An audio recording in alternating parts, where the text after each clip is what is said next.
ਦੀ ਸਤਿ ਸ੍ਰੀ ਅਕਾਲ ਜੀ। ਸ਼ੁਕਰੀਆ ਜੀ ਸਾਰਿਆਂ ਨੂੰ, ਸਤਿ ਸ਼੍ਰੀ ਅਕਾਲ। ਸਾਡੇ ਅੱਜ ਦੇ ਪ੍ਰੋਗਰਾਮ ਖਬਰ ਤੇ ਨਜ਼ਰ ਨੂੰ ਸਪਾਂਸਰ ਕਰਦੇ ਨੇ ਖਾਲਸਾ ਇੰਸ਼ੋਰੈਂਸ ਏਜੰਸੀ ਵਾਲੇ, ਜਿਨ੍ਹਾਂ ਦੇ ਕੋਲੋਂ ਤੁਸੀਂ ਹਰ ਇੱਕ ਤਰੀਕੇ ਦੀ ਇੰਸ਼ੋਰੈਂਸ ਕਰਵਾ ਸਕਦੇ ਹੋ। ਇਸ ਮੌਕੇ ਕਵਰਡ ਕੈਲੀਫੋਰਨੀਆ ਓਬਾਮਾ ਦੀਆਂ ਐਪਲੀਕੇਸ਼ਨਸ ਦੇ ਰੀਨਿਊਅਲਸ ਅਤੇ ਨਵੀਆਂ ਐਪਲੀਕੇਸ਼ਨ ਦਾ ਸਮਾਂ ਆ ਚੁੱਕਾ ਆ। ਜੇ ਤੁਸੀਂ ਵੀ ਉਸ ਦੇ ਪ੍ਰਤੀ ਜਾਣਕਾਰੀ ਲੈਣਾ ਚਾਹੁੰਦੇ ਹੋ ਤਾਂ ਕਾਲ ਕਰੋ ਇਹਨਾਂ ਨੂੰ 408-272-2500 ਦੇ ਉੱਤੇ। ਇਸ ਦੇ ਨਾਲ Krishan Dhanota Yuba City, Jaspal Singh Sacramento, GN tyre and lube ਵਾਲੇ, ਜਿਨ੍ਹਾਂ ਕੋਲ ਤੁਸੀਂ truck wash, oil change, air brake ਦਾ ਕੰਮ ਕਰਵਾ ਸਕਦੇ ਹੋ। ਨਵੇਂ ਪੁਰਾਣੇ ਟਾਇਰ ਵਾਜਿਬ ਕੀਮਤਾਂ ਦੇ ਵਿੱਚ ਖਰੀਦ ਸਕਦੇ ਹੋ। ਸੈਂਟਾਨੈਲਾ ਅਤੇ ਮਡੇਰਾ 'ਚ ਲੋਕੇਸ਼ਨਸ ਹਨ। ਹੋਰ ਜਾਣਕਾਰੀ ਲਈ ਕਾਲ ਨੰਬਰ ਸਹੋਤਾ 209-277-0113 ਦੇ ਉੱਤੇ। ਅਤੇ ਨਾਲ ਹੀ Chicago pizza with the twist, ਜਿੱਥੋਂ ਤੁਸੀਂ ਹਰ ਤਰ੍ਹਾਂ ਦਾ veg, non veg, Indian style pizza order ਕਰ ਸਕਦੇ ਹੋ। ਪੀਜ਼ਾ ਆਰਡਰ ਕਰਨ ਦੇ ਲਈ ਇਹਨਾਂ ਦੀਆਂ ਢੇਰ ਸਾਰੀਆਂ ਲੋਕੇਸ਼ਨ ਦੀ ਜਾਣਕਾਰੀ ਲਈ ਵੈਬਸਾਈਟ ਵਿਜ਼ਿਟ ਕਰੋ chicagopizzatwist.com ਅਤੇ 15% ਡਿਸਕਾਊਂਟ ਦੇ ਲਈ ਕੂਪਨ ਕੋਡ 1313 ਦਾ ਇਸਤੇਮਾਲ ਕਰ ਸਕਦੇ ਹੋ। ਅਤੇ ਨਾਲ ਹੀ west coast truck driving school ਵਾਲੇ, ਫਰੈਜ਼ਨੋ ਵਾਲੇ, ਜਿਹੜੇ ਕਿ ਤੁਹਾਨੂੰ ਬਹੁਤ ਹੀ ਵਧੀਆ ਤਰੀਕੇ ਨਾਲ ਟਰੱਕ ਦੀ ਸਿਖਲਾਈ ਦਿੰਦੇ ਨੇ। ਬੜੇ ਘੱਟ ਸਮੇਂ ਦੇ ਵਿੱਚ ਤੁਹਾਨੂੰ ਟਰੱਕ ਦਾ ਲਾਇਸੈਂਸ ਲੈ ਕੇ ਦੇਣਗੇ।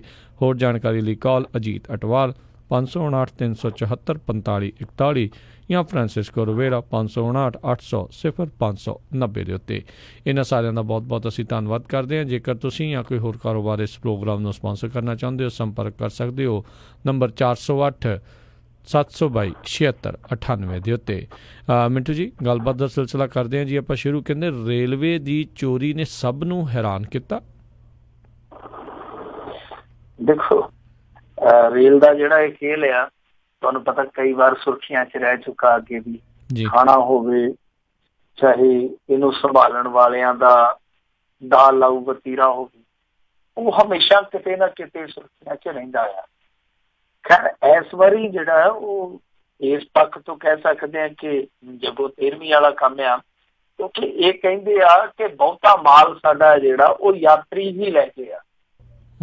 ਕਹਿਣ ਦਾ ਭਾਵ ਆ ਕਿ ਜਿਹੜੀਆਂ ਚੋਰੀ ਹੋਈਆਂ ਨੇ ਚੀਜ਼ਾਂ, ਜਿਨ੍ਹਾਂ ਦੀ ਕੀਮਤ ਬਹੁਤ ਵੱਡੀ ਆ, ਉਹ ਕਹਿੰਦੇ ਆ ਕਿ ਬਹੁਤਾ ਮਾਲ ਇਹਦੇ ਚੋਂ ਯਾਤਰੀ ਯਾਤਰਾ ਕਰਨ ਤੋਂ ਬਾਅਦ ਨਾਲ ਹੀ ਲੈਂਦੇ ਗਿਫਟ ਦੇ ਤੌਰ ਤੇ। ਜਿੱਦਾਂ ਕਿ ਦੱਸਿਆ ਗਿਆ ਕਿ 4 ਸਾਲਾਂ ਦੇ ਵਿੱਚ, ਅੱਜ ਦੈਨਿਕ ਭਾਸਕਰ ਦੀ ਬਹੁਤ ਵੱਡੀ ਅਖਬਾਰ ਦੀ ਜੇ ਰਿਪੋਰਟ ਸੀਗੀ, ਉਹ ਕਹਿੰਦੇ ਆ ਕਿ 1,95,000 ਤੇ ਤੌਲੀਆ ਹੀ ਚੁੱਕਿਆ ਗਿਆ। ਤਾਂ ਇਸ ਤੋਂ ਇਲਾਵਾ 81,736 ਚਾਦਰਾਂ ਗਾਇਬ ਹੋ ਗਈਆਂ। ਇਸ ਤੋਂ ਇਲਾਵਾ 55,573 ਸਰਾਣੇ, ਫਿਰ ਇਹਨਾਂ ਦੇ 5,000 ਦੇ ਕਰੀਬ ਸਰਾਣੇ, 55,000 ਦੇ ਕਰੀਬ ਜਿਹੜੇ ਆ ਉਹ ਕਵਰ, 43 ਕੰਬਲ ਵੀ ਚੋਰੀ ਹੋਏ ਆ। ਤੇ ਦੱਸਦੇ ਆ ਕਿ ਪਿਛਲੇ 3 ਸਾਲਾਂ 'ਚ ਰੇਲਵੇ ਨੂੰ ਇਹਨਾਂ ਚੋਰੀਆਂ ਕਰਕੇ 4,000 ਕਰੋੜ ਦਾ ਰਗੜਾ ਲੱਗਿਆ ਵਾ। ਸੋ ਇਹ ਚੀਜ਼ਾਂ ਹੈਰਾਨ ਕਰਦੀਆਂ। ਨਾਲ ਇੱਕ ਚੀਜ਼ ਹੋਰ ਵੀ ਹੈਰਾਨ ਕਰਦੀ ਆ ਕਿ 200 ਟਾਇਲਟ ਦੇ ਮੱਗ ਆ ਜਿਹੜੇ ਉਹ ਗਾਇਬ ਹੋ ਗਏ, ਮੱਗ ਵੀ ਲੈ ਗਏ। ਤੇ ਕਮਾਲ ਦੀ ਗੱਲ ਇਹ ਤੋਂ ਹੋਰ ਵੀ ਆ ਕਿ ਜਿਹੜੀਆਂ ਟੂਟੀਆਂ ਹੁੰਦੀਆਂ ਨੇ, ਤਾਂ ਉਹ ਟੂਟੀਆਂ ਵੀ 300 ਗਾਇਬ ਆ ਰੇਲਵੇ 'ਚ। ਇਹਨਾਂ ਦਾ ਜਿਹੜਾ ਮੱਧ ਰੇਲਵੇ ਆ, ਸੈਂਟਰਲ ਰੇਲਵੇ ਜਿਹਨੂੰ ਕਹਿ ਦਿੰਦੇ ਆ, ਉਹਦੇ ਇੱਕ ਲੋਕ ਸੰਪਰਕ ਅਧਿਕਾਰੀ ਨੇ, ਸੁਨੀਲ ਉਦਾਸੀ, ਉਹਨਾਂ ਨੇ ਦੱਸਿਆ ਕਿ 6 ਮਹੀਨਿਆਂ 'ਚ 89,350 ਤੌਲੀਏ ਗਏ ਪਿਆ। ਇਹ ਤੋਂ ਇਲਾਵਾ 27,545 ਚਾਦਰਾਂ ਉੱਡ ਗਈਆਂ, 21,500 ਜਿਹੜੇ ਆ ਉਹ ਸਰਾਣਿਆਂ ਦੇ ਕਵਰ ਗਾਇਬ ਹੋ ਗਏ ਆ, 2,150 ਜਿਹੜੇ ਉਹ ਸਰਾਣੇ ਤੇ 2,065 ਕੰਬਲ ਜਿਹੜੇ ਆ ਉਹ ਹੁਣ ਤੱਕ ਨਿਕਲ ਚੁੱਕੇ ਆ। ਉਹ ਕਹਿੰਦਾ ਕਿ ਇੰਨੀ ਜਿਹੜੀ ਛੋਟੀ ਜਿਹੀ ਫਿਗਰ ਆ, ਇਹਦੀ ਕੀਮਤ ਜਿਹੜੀ ਬਣਦੀ ਆ ਉਹ 62 ਲੱਖ ਰੁਪਈਆ ਬਣ। ਹਾਲਾਂਕਿ ਨਾਲੇ ਕਹਿੰਦੇ ਆ ਇਹ ਚਾਦਰ ਜਾਂ ਹੋਰ ਦੂਸਰੀਆਂ ਚੀਜ਼ਾਂ ਜਿਹੜੀਆਂ ਉਹ ਚੁੱਕੀਆਂ ਜਾਂਦੀਆਂ, ਤਾਂ ਇਹ ਕੋਚ ਅਟੈਂਡੈਂਟ ਹੁੰਦਾ ਜਿਹੜਾ, ਉਹਦੇ ਕੋਲੋਂ ਭਰਪਾਈ ਕੀਤੀ ਜਾਂਦੀ ਹੈ, ਉਹਦੇ ਕੋਲੋਂ ਭਰਪਾਈ ਕਰਵਾਈ ਜਾਂਦੀ ਆ। ਜਦ ਕਿ ਜਿਹੜਾ ਸਮਾਨ ਬਾਥਰੂਮ 'ਚ ਚੋਰੀ ਹੋ ਜਾਂਦਾ ਹੈ ਤਾਂ ਉਹ ਰੇਲਵੇ ਨੂੰ ਭਰਪਾਈ ਕਰਨਾ ਪੈਂਦਾ। ਮਤਲਬ ਕਿ ਜਿਹੜੇ ਟਾਇਲਟ 'ਚੋਂ ਮੱਗ ਚੁੱਕੇ ਗਏ, ਟੂਟੀਆਂ ਲੱਥ ਗਈਆਂ, ਉਹ ਰੇਲਵੇ ਤੇ ਭਾਰ ਪਊਗਾ। ਖੈਰ ਇਹ ਇੱਕ ਹੋਰ ਵੀ ਖਬਰ ਨਾਲ ਮੈਂ ਜੋੜਨੀ ਚਾਹੂੰਗਾ। ਜਾਂ ਥੋੜੇ ਦਿਨ ਪਹਿਲਾਂ ਇੱਕ ਯਾਤਰੀ ਫੜਿਆ ਗਿਆ, ਉਹਦੇ ਕੋਲੋਂ ਵੀ ਦੱਸਦੇ ਆ ਕਿ 3 ਕੰਬਲ, 6 ਚਾਦਰਾਂ ਤੇ 3 ਸਰਾਣੇ ਆ ਜਿਹੜੇ ਉਹ ਫੜੇ ਗਏ। ਉਹ ਵੀ ਕਾਫੀ ਵੱਡੀ ਮਗਰੀ ਪਾ ਕੇ ਪਈ ਜਾਂਦਾ ਸੀਗਾ। ਤਾਂ ਕਹਿਣ ਦਾ ਭਾਵ ਇਹ ਕਿ ਕਾਫੀ ਵੱਡੇ ਪੱਧਰ ਤੇ ਚੋਰੀਆਂ ਹੁੰਦੀਆਂ ਪਈਆਂ। ਚੋਰੀਆਂ ਸ਼ਾਇਦ ਛੋਟੇ ਪੱਧਰ ਤੇ ਵੀ ਹੁੰਦੀਆਂ ਹੋਣ, ਪਰ ਕਈ ਵਾਰ ਇਹ ਹੁੰਦਾ ਕਿ ਜਿਹੜੇ ਦੂਸਰੇ ਚੋਰ ਹੁੰਦੇ ਆ, ਯਾਨੀ ਜਿਹਨਾਂ ਨੂੰ ਸਰਕਾਰੀ ਚੋਰ ਕਹਿੰਦੇ ਆ, ਉਹ ਆਪ ਆਪਣੀ ਚੋਰੀ ਨੂੰ ਵਿੱਚ ਖਾਤੇ 'ਚ ਪਾ ਕੇ ਵੱਡੀ ਚੋਰੀ ਵੀ ਕਰ ਦਿੰਦੇ ਆ। ਇਹ ਵੀ ਫਿਰਤ ਹੈਗੀ ਆ। ਖੈਰ ਇਹ ਚੀਜ਼ਾਂ ਜਿਹੜੀਆਂ ਨੇ ਉਹ ਵਾਪਰਦੀਆਂ ਜ਼ਰੂਰ ਹੈ। ਜਿੱਦਾਂ ਮੈਂ ਤੁਹਾਨੂੰ ਇੱਕ ਉਦਾਹਰਨ ਦਿੱਤੀ ਆ ਕਿ ਥੋੜੇ ਦਿਨ ਪਹਿਲਾਂ ਇੱਕ ਰੇਲਵੇ ਯਾਤਰੀ ਤੋਂ ਇਸ ਤਰ੍ਹਾਂ ਦੀ ਬਰਾਮਦਗੀ ਹੋਈ ਸੀ।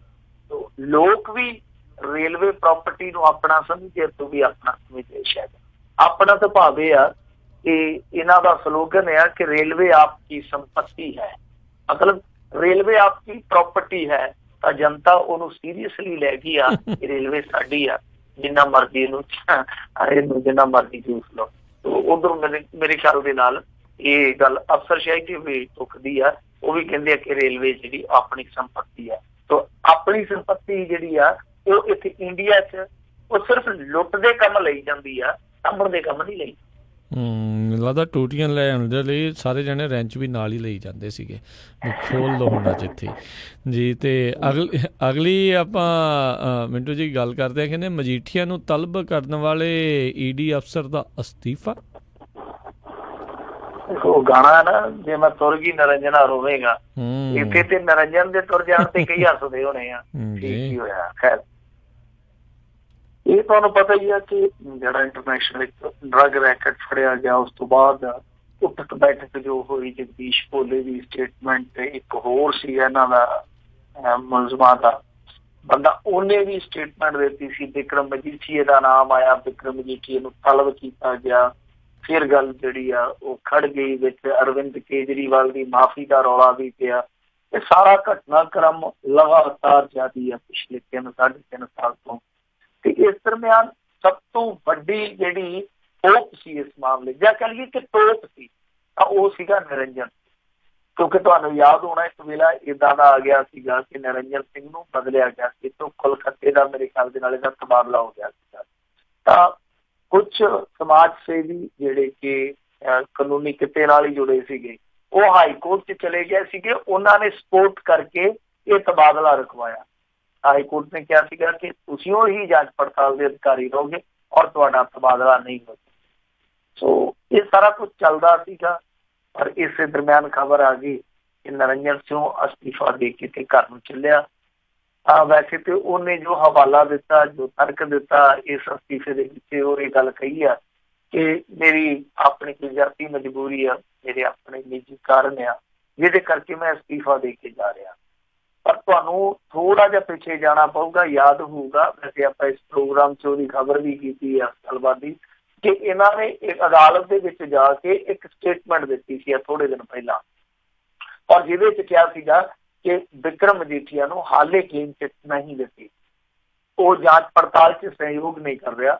ਔਰ ਨਾਲ ਇਹਨਾਂ ਨੇ ਮੰਨਿਆ ਸੀਗਾ ਕਿ ਸਾਡੇ ਕੋਲ ਅਖਤਿਆਰਾਤ ਆ ਕਿ ਜੇ ਕੋਈ ਨਹੀਂ ਮੰਨਦਾ ਜਾਂ ਨਹੀਂ ਸਹਿਯੋਗ ਕਰਦਾ ਤੇ ਫਿਰ ਅਸੀਂ ਉਹਨੂੰ ਅਦਾਲਤ ਦੇ ਰਾਹੀਂ ਗ੍ਰਿਫਤਾਰੀ ਵਾਲੇ ਵਾਰੰਟ ਵੀ ਭੇਜ ਸਕਦੇ, ਮਤਲਬ ਕਿ ਉਹਨੂੰ ਗ੍ਰਿਫਤਾਰ ਵੀ ਕਰ ਸਕਦੇ। ਇਹ ਸਟੇਟਮੈਂਟ ਜੇ ਆਪਾਂ ਦੇਖੀਏ ਜਿਹੜੀ ਥੋੜੇ ਦਿਨ ਪਹਿਲਾਂ ਆਈ ਆ, ਤਾਂ ਬਾਅਦ ਦੇ ਵਿੱਚ ਜਿਹੜਾ ਅਸਤੀਫਾ ਆ ਨਾ, ਦੋਨਾਂ ਚੀਜ਼ਾਂ ਨੂੰ ਜੋੜ ਕੇ ਦੇਖ ਲਈਏ ਤੇ ਲੱਗਦਾ ਇਹੋ ਹੀ ਆ ਕਿ ਨਿਰੰਜਨ ਸਿੰਘ ਸ਼ਾਇਦ ਉਸ ਸਟੇਟਮੈਂਟ ਤੋਂ ਪਹਿਲਾਂ ਮਨ ਬਣਾ ਚੁੱਕੇ ਸੀਗੇ ਕਿ ਮੈਂ ਜਾਣਾ ਤਾਂ ਕਿਉਂ ਨਾ ਕੁਛ ਕਰਦਾ ਜਾਵਾਂ। ਬੇਸ਼ੱਕ ਮੇਰੇ ਖਿਆਲ ਦੇ ਨਾਲ ਨਿਰੰਜਨ ਸਿੰਘ ਨੂੰ ਇਹ ਸਭ ਕੁਛ ਇਸੇ ਕਰਕੇ ਕਰਨਾ ਪਿਆ ਕਿ ਉਹਨਾਂ ਨੂੰ ਲੱਗਿਆ ਕਿ ਬਹੁਤਾ ਕੁਛ ਕਰ ਨਹੀਂ ਸਕਿਆ, ਪਰ ਫਿਰ ਵੀ ਸ਼ਾਇਦ ਉਹਨਾਂ ਨੂੰ ਲੱਗਿਆ ਕਿ ਜਿੰਨਾ ਕੁ ਕੁਛ ਕਰ ਸਕਦਾ ਘੱਟੋ ਘੱਟ ਉਹਨਾਂ ਕੁ ਤੇ ਕਰਕੇ ਜਾਵਾਂ।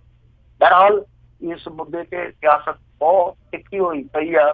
ਨਵਜੋਤ ਸਿੱਧੂ ਕਹਿੰਦਾ ਕਿ ਇਹ ਮਾਮਲਾ ਜਿਹੜਾ ਬੜਾ ਗੁੰਝਲਦਾਰ ਆ, ਪੇਚੀਦਾ ਆ, ਤੋ ਇਹਦੇ ਲਈ ਇੱਕ ਹਾਈ ਪ੍ਰੋਫਾਈਲ ਇਨਕੁਆਇਰੀ ਚਾਹੀਦੀ ਆ। ਜਿਹੜੇ ਚੰਦੂ ਮਾਜਰਾ ਸਾਹਿਬ ਹੈਗੇ ਆ ਅਕਾਲੀ ਦਲ ਵਾਲੇ, ਉਹ ਵੀ ਕਹਿੰਦੇ ਆ ਕਿ ਜੇ ਕੋਈ ਲੱਗਦੀ ਇਸ ਤਰ੍ਹਾਂ ਦੀ ਗੱਲ ਕੋਈ ਜਾਂਚ ਪੜਤਾਲ ਹੋ ਸਕਦੀ ਆ, ਪਰ ਉਹ ਕਹਿੰਦੇ ਕਿ ਇੱਦਾਂ ਦਾ ਲੱਗਦਾ ਨਹੀਂ ਕੋਈ ਮਾਜਰਾ ਕਿਸੇ ਕਿਸਮ ਦਾ ਦਬਾਅ ਹੈ। ਖੈਰ ਰਾਜਨੀਤੀ ਹੈ ਜਿਹੜੀ ਉਹ ਚਰਮ ਤੇ ਪਹੁੰਚੀ ਹੋਈ ਹੈ ਇਸ ਮੁੱਦੇ ਨੂੰ ਲੈ ਕੇ। ਸੁਖਪਾਲ ਖਹਿਰੇ ਨੇ ਵੀ ਸਿੱਧੇ ਤੌਰ ਤੇ ਦੋਸ਼ ਲਾਇਆ ਕਿ ਕਿਤੇ ਨਾ ਕਿਤੇ ਉਹਨਾਂ ਤੇ ਦਬਾਅ ਪਾਇਆ ਜਾ ਰਿਹਾ ਸੀਗਾ। ਸੋ ਇਹ ਸਾਰੀਆਂ ਚੀਜ਼ਾਂ ਆਪਣੀ ਥਾਂ ਤੇ ਆ, ਪਰ ਨਿਰੰਜਨ ਸਿੰਘ ਦਾ ਅਸਤੀਫਾ ਜਿਹੜਾ ਉਹ ਇਸ ਗੱਲ ਨੂੰ ਸਾਬਤ ਕਰ ਗਿਆ ਕਿ ਕਿਤੇ ਨਾ ਕਿਤੇ ਇਹ ਜਿਹੜੀਆਂ ਸੈਂਟਰਲ ਏਜੰਸੀਆਂ ਹੁੰਦੀਆਂ ਉਹਨਾਂ ਦੇ ਵਿੱਚ ਇਹ ਜੋ ਪ੍ਰਭਾਵ ਹੈ ਰਾਜਨੀਤੀ ਦਾ, ਉਹ ਘਟਣ ਦੀ ਬਜਾਏ ਅੱਜ ਕੱਲ੍ਹ ਬਹੁਤ ਜ਼ਿਆਦਾ ਵੱਧਦਾ। ਸੋ ਇਸ ਅਸਤੀਫੇ ਨੂੰ ਆਪਾਂ ਸਧਾਰਨ ਅਸਤੀਫਾ ਨਹੀਂ ਮੰਨ ਸਕਦੇ। ਇਹ ਨਹੀਂ ਕਹਿ ਸਕਦੇ ਕਿ ਹਾਂ ਜੀ ਜਿੱਦਾਂ ਰੂਟੀਨ 'ਚ ਅਸਤੀਫੇ ਦਿੰਦੇ ਅਫਸਰਸ਼ਾਹੀ 'ਚ ਲੋਕ, ਉਦਾਂ ਦਾ ਅਸਤੀਫਾ, ਕਿਉਂਕਿ ਇਹਨਾਂ ਦੀ ਸਰਵਿਸ 3 ਸਾਲ ਦੀ ਹਾਲੇ ਬਕਾਇਆ ਪਈ ਸੀਗੀ। 3 ਸਾਲ ਪਹਿਲਾਂ ਅਸਤੀਫਾ ਆ ਜਾਣਾ ਆਪਣੇ ਆਪ ਦੇ ਵਿੱਚ ਅੰਦਰ ਦੀਆਂ ਕਹਾਣੀਆਂ ਨੂੰ ਬਾਹਰ ਕੱਢਦਾ। ਜੀ ਜੀ। ਅਗਲੀ ਗੱਲ ਕਰਦੇ, ਕਹਿੰਦੇ ਅਕਾਲੀ ਦਲ ਦੇ 3 ਜਰਨੈਲ ਕਰਨਗੇ ਪਟਿਆਲੇ ਰੈਲੀ ਦਾ ਬਾਈਕਾਟ। ਜਿਹੜੇ ਜਰਨੈਲ ਆ ਤੇ ਰਤਨ ਸਿੰਘ ਅਜਨਾਲਾ, ਉਹਨਾਂ ਨੂੰ ਵਾਹਵਾ ਇਹਨਾਂ ਨੇ ਪਿੱਛੇ ਧੱਕਿਆ ਹੋਇਆ ਸੀ। ਅੱਜ ਕੱਲ੍ਹ ਕੈਮਰੇ ਉਹਨਾਂ ਤੇ ਚੰਗੇ ਪੈ ਰਹੇ ਆ। ਸੇਵਾ ਸਿੰਘ ਸੇਖਵਾਂ ਸਾਹਮਣੇ ਆਏ ਆ, ਫਿਰ ਰਣਜੀਤ ਸਿੰਘ ਬ੍ਰਹਮਪੁਰਾ ਜੀ ਆ। ਅੱਜ ਬ੍ਰਹਮਪੁਰਾ ਜੀ ਤੇ ਘੱਟ ਬੋਲੇ ਆ। ਰਤਨ ਸਿੰਘ ਅਜਨਾਲਾ ਨੇ ਖੂਬ ਅੱਜ ਆਪਣੇ ਮਨ ਦੀ ਭੜਾਸ ਕੱਢੀ ਆ। ਉਹ ਕਹਿੰਦੇ ਆ ਕਿ ਜੋ ਵੀ ਦੋਸ਼ੀ ਆ, ਖਾਸ ਤੌਰ ਤੇ ਅਕਾਲੀ ਦਲ ਦੀ ਹਾਰ ਲਈ ਔਰ ਜਾਂ ਬਰਗਾੜੀ ਮਾਮਲੇ ਲਈ, ਤਾਂ ਬਖਸ਼ਿਆ ਨਹੀਂ ਜਾਣਾ ਚਾਹੀਦਾ। ਅਕਾਲੀ ਦਲ ਦੀ ਦੁਰਦਸ਼ਾ ਲਈ ਤੇ ਕਹਿੰਦੇ ਭਾਵੇਂ ਕੋਈ ਵੀ ਹੈ, ਚਾਹੇ ਪ੍ਰਧਾਨ ਵੀ ਆ, ਬਖਸ਼ਿਆ ਨਹੀਂ ਜਾਣਾ ਚਾਹੀਦਾ। ਸੇਵਾ ਸਿੰਘ ਸੇਖਵਾਂ ਜੀ ਆ ਜਿਹੜੇ, ਉਹ ਵੀ ਖਫਾ ਨੇ ਇਹਨਾਂ ਚੀਜ਼ਾਂ ਤੋਂ।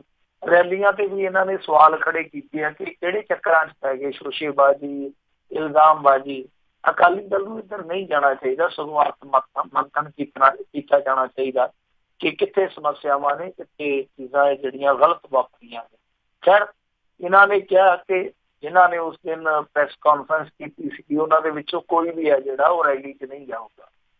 ਤਾਂ ਇਹ ਜਿਹੜਾ ਬਾਈਕਾਟ ਆ, ਇਹ ਇਹਨਾਂ ਦੀਆਂ ਤਿਆਰੀਆਂ ਨੂੰ ਚੰਗਾ ਵੱਡਾ ਝਟਕਾ, ਕਿਉਂਕਿ ਬਾਦਲ ਸਾਹਿਬ ਤੇ ਅੱਜ ਕੱਲ ਹੋਰ ਹੀ ਰਾਗ ਲਾਪਣ ਡਏ ਆ। ਕਿਉਂਕਿ ਪਹਿਲਾਂ ਤੇ ਪੰਥ ਖਤਰੇ 'ਚ ਹੁੰਦਾ ਸੀ, ਅੱਜ ਕੱਲ ਕਹਿੰਦੇ ਕਿ ਇੱਜ਼ਤ ਖਤਰੇ 'ਚ ਆ। ਅੱਜ ਕਹਿਣ ਡਏ ਸੀਗੇ, ਇੱਧਰ ਆਏ ਸੀ ਬਠਿੰਡੇ ਇਲਾਕੇ 'ਚ, ਉਹ ਕਹਿੰਦੇ ਸਕੂਟਰ ਫੜੋ, ਮੋਪੜ ਫੜੋ, ਜਿੱਦਾਂ ਮਰਜ਼ੀ ਸਰਕਾਰੀ ਬੱਸ ਤੇ ਚੜੋ, 4-4, 5-5 ਬੰਦੇ ਲੈ ਕੇ ਤੇ ਰੈਲੀ 'ਚ ਪਹੁੰਚੋ, ਆਪਣੀ ਇੱਜ਼ਤ ਦਾ ਸਵਾਲ ਆ।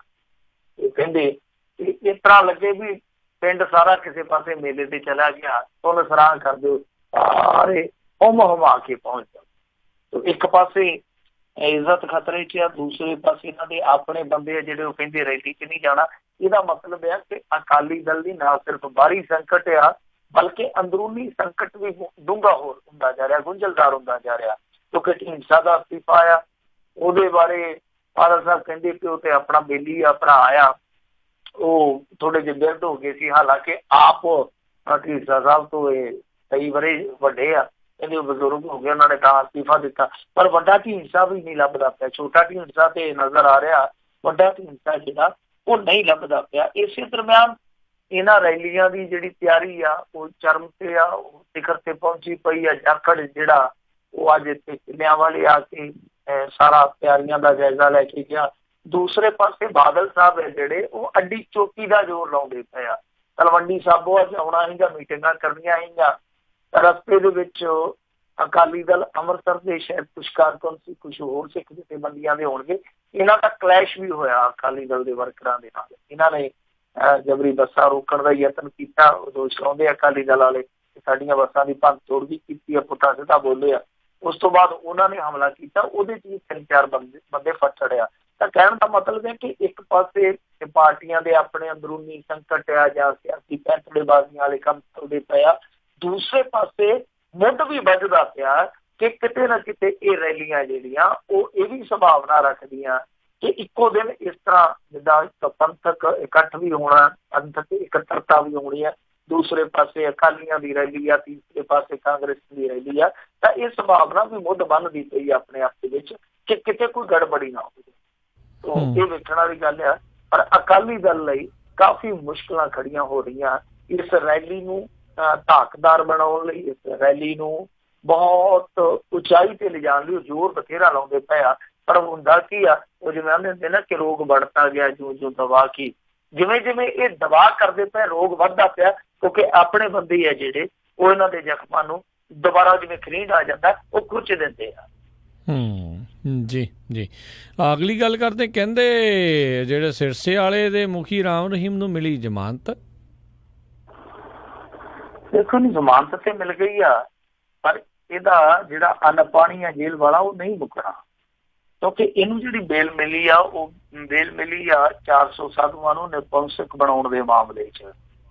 ਤਾਂ ਲਿਹਾਜ਼ਾ ਜਿਹੜੇ 2 ਕੇਸ ਚੱਲਦੇ ਆ, ਰੇਪ ਕੇਸ ਆ ਜਿਹੜੇ, ਜਿਨ੍ਹਾਂ ਦੇ ਵਿੱਚ ਇਹਨੂੰ 10-10 ਸਾਲ ਸਜ਼ਾ ਹੋਈ ਵੀ ਆ, ਉਹ ਕੇਸ ਜਿਉਂਦੇ ਤਿਉਂ ਚੱਲਦੇ ਰਹਿਣਗੇ। ਜਦ ਤੱਕ ਉਹਨਾਂ ਦੋਨਾਂ ਕੇਸਾਂ 'ਚੋਂ ਜ਼ਮਾਨਤ ਨਹੀਂ ਹੋ ਜਾਂਦੀ, ਤਦ ਤੱਕ ਇਹ ਬਾਹਰ ਨਹੀਂ ਆ ਪਾਊਗਾ। ਸੋ ਲਿਹਾਜ਼ਾ ਰਹੂਗਾ ਅੰਦਰ ਹੀ। ਇਹ ਕੇਸ ਹੈ ਜਿਹੜਾ ਜੇ ਆਪਾਂ ਇਹਦੀ ਧਾਰਾ ਦੇਖੀਏ, IPC ਦੀ ਧਾਰਾ ਮੇਰੇ ਖਿਆਲ ਦੇ ਨਾਲ 326 ਲੱਗੀ ਹੈ ਇਸ ਮਾਮਲੇ 'ਚ, ਇੱਕ 417, ਇੱਕ 506, ਇੱਕ 120 ਵੀ ਆ ਜੇ ਮੈਂ ਨਹੀਂ ਭੁੱਲਦਾ। ਤਾਂ ਇਹ ਧਾਰਾ ਜਿਹੜੀਆਂ ਉਹ ਹੈਗੀਆਂ ਜ਼ਮਾਨਤੀ ਹੋ ਗਿਆ, ਮਤਲਬ ਕਿ 3 ਮਹੀਨੇ ਕਸਟਡੀ ਪੈ ਗਈ ਜਾਂ 6 ਮਹੀਨੇ ਕਸਟਡੀ ਪੈ ਗਈ, ਉਸ ਤੋਂ ਬਾਅਦ ਇਹ 26 'ਚ ਜ਼ਮਾਨਤ ਹੋ ਜਾਂਦੀ ਹੈ। ਕਸਟਡੀ ਤੁਹਾਨੂੰ ਪਤਾ ਹੀ ਆ ਕਿ ਇਸ ਮਾਮਲੇ ਦੇ ਵਿੱਚ ਲੰਮੇ ਚਿਰ ਤੋਂ ਕਸਟਡੀ 'ਚ ਹੀ ਆ। ਤਾਂ ਦੂਸਰੇ ਪਾਸੇ ਜੇ ਦੇਖੀਏ ਚਾਰਜਸ ਫਰੇਮ ਹੋਏ ਆ ਅਗਸਤ ਦੇ ਵਿੱਚ, ਤਾਂ ਇਹ 2 ਮਹੀਨੇ ਵੀ ਕਸਟਡੀ ਜੇ ਲੈ ਲਈਏ ਅਗਸਤ ਤੋਂ ਹੁਣ ਤੱਕ ਦੀ, ਤਾਂ ਫਿਰ ਵੀ ਆਪਾਂ ਕਹਿ ਸਕਦੇ ਕਿ 26 'ਚ ਇਸ ਤਰ੍ਹਾਂ ਜ਼ਮਾਨਤ ਹੋ ਜਾਂਦੀ ਆ। ਪਰ ਕੁਛ ਲੋਕ ਗੱਲ ਵੀ ਫੈਲਾ ਰਹੇ ਆ ਕਿ ਜਲਦੀ ਮਿਸ਼ਨ ਤੋਂ ਵਾਪਸ ਆ ਰਿਹਾ ਬਾਬਾ, ਕਿਉਂਕਿ ਜ਼ਮਾਨਤ ਹੋ ਗਈ ਆ। ਪਰ ਮੈਂ ਦੱਸਣਾ ਚਾਹੂੰਗਾ ਕਿ ਜੇਲ੍ਹ ਵਾਲਾ ਮਿਸ਼ਨ ਹੈ ਜਿਹੜਾ ਇਸ ਰਾਮ ਰਹੀਮ ਦਾ ਹਾਲੇ ਲੰਮਾ ਚੱਲੂਗਾ। ਜੀ ਜੀ, ਅਗਲੀ ਗੱਲ ਕਰਦੇ, ਕਹਿੰਦੇ ਲੋਕ ਸਭਾ ਚੋਣਾਂ ਦਾ ਪੰਜਾਬ ਨੂੰ ਲੈ ਕੇ ਪਹਿਲਾ ਸਰਵੇ ਆਇਆ ਸਾਹਮਣੇ।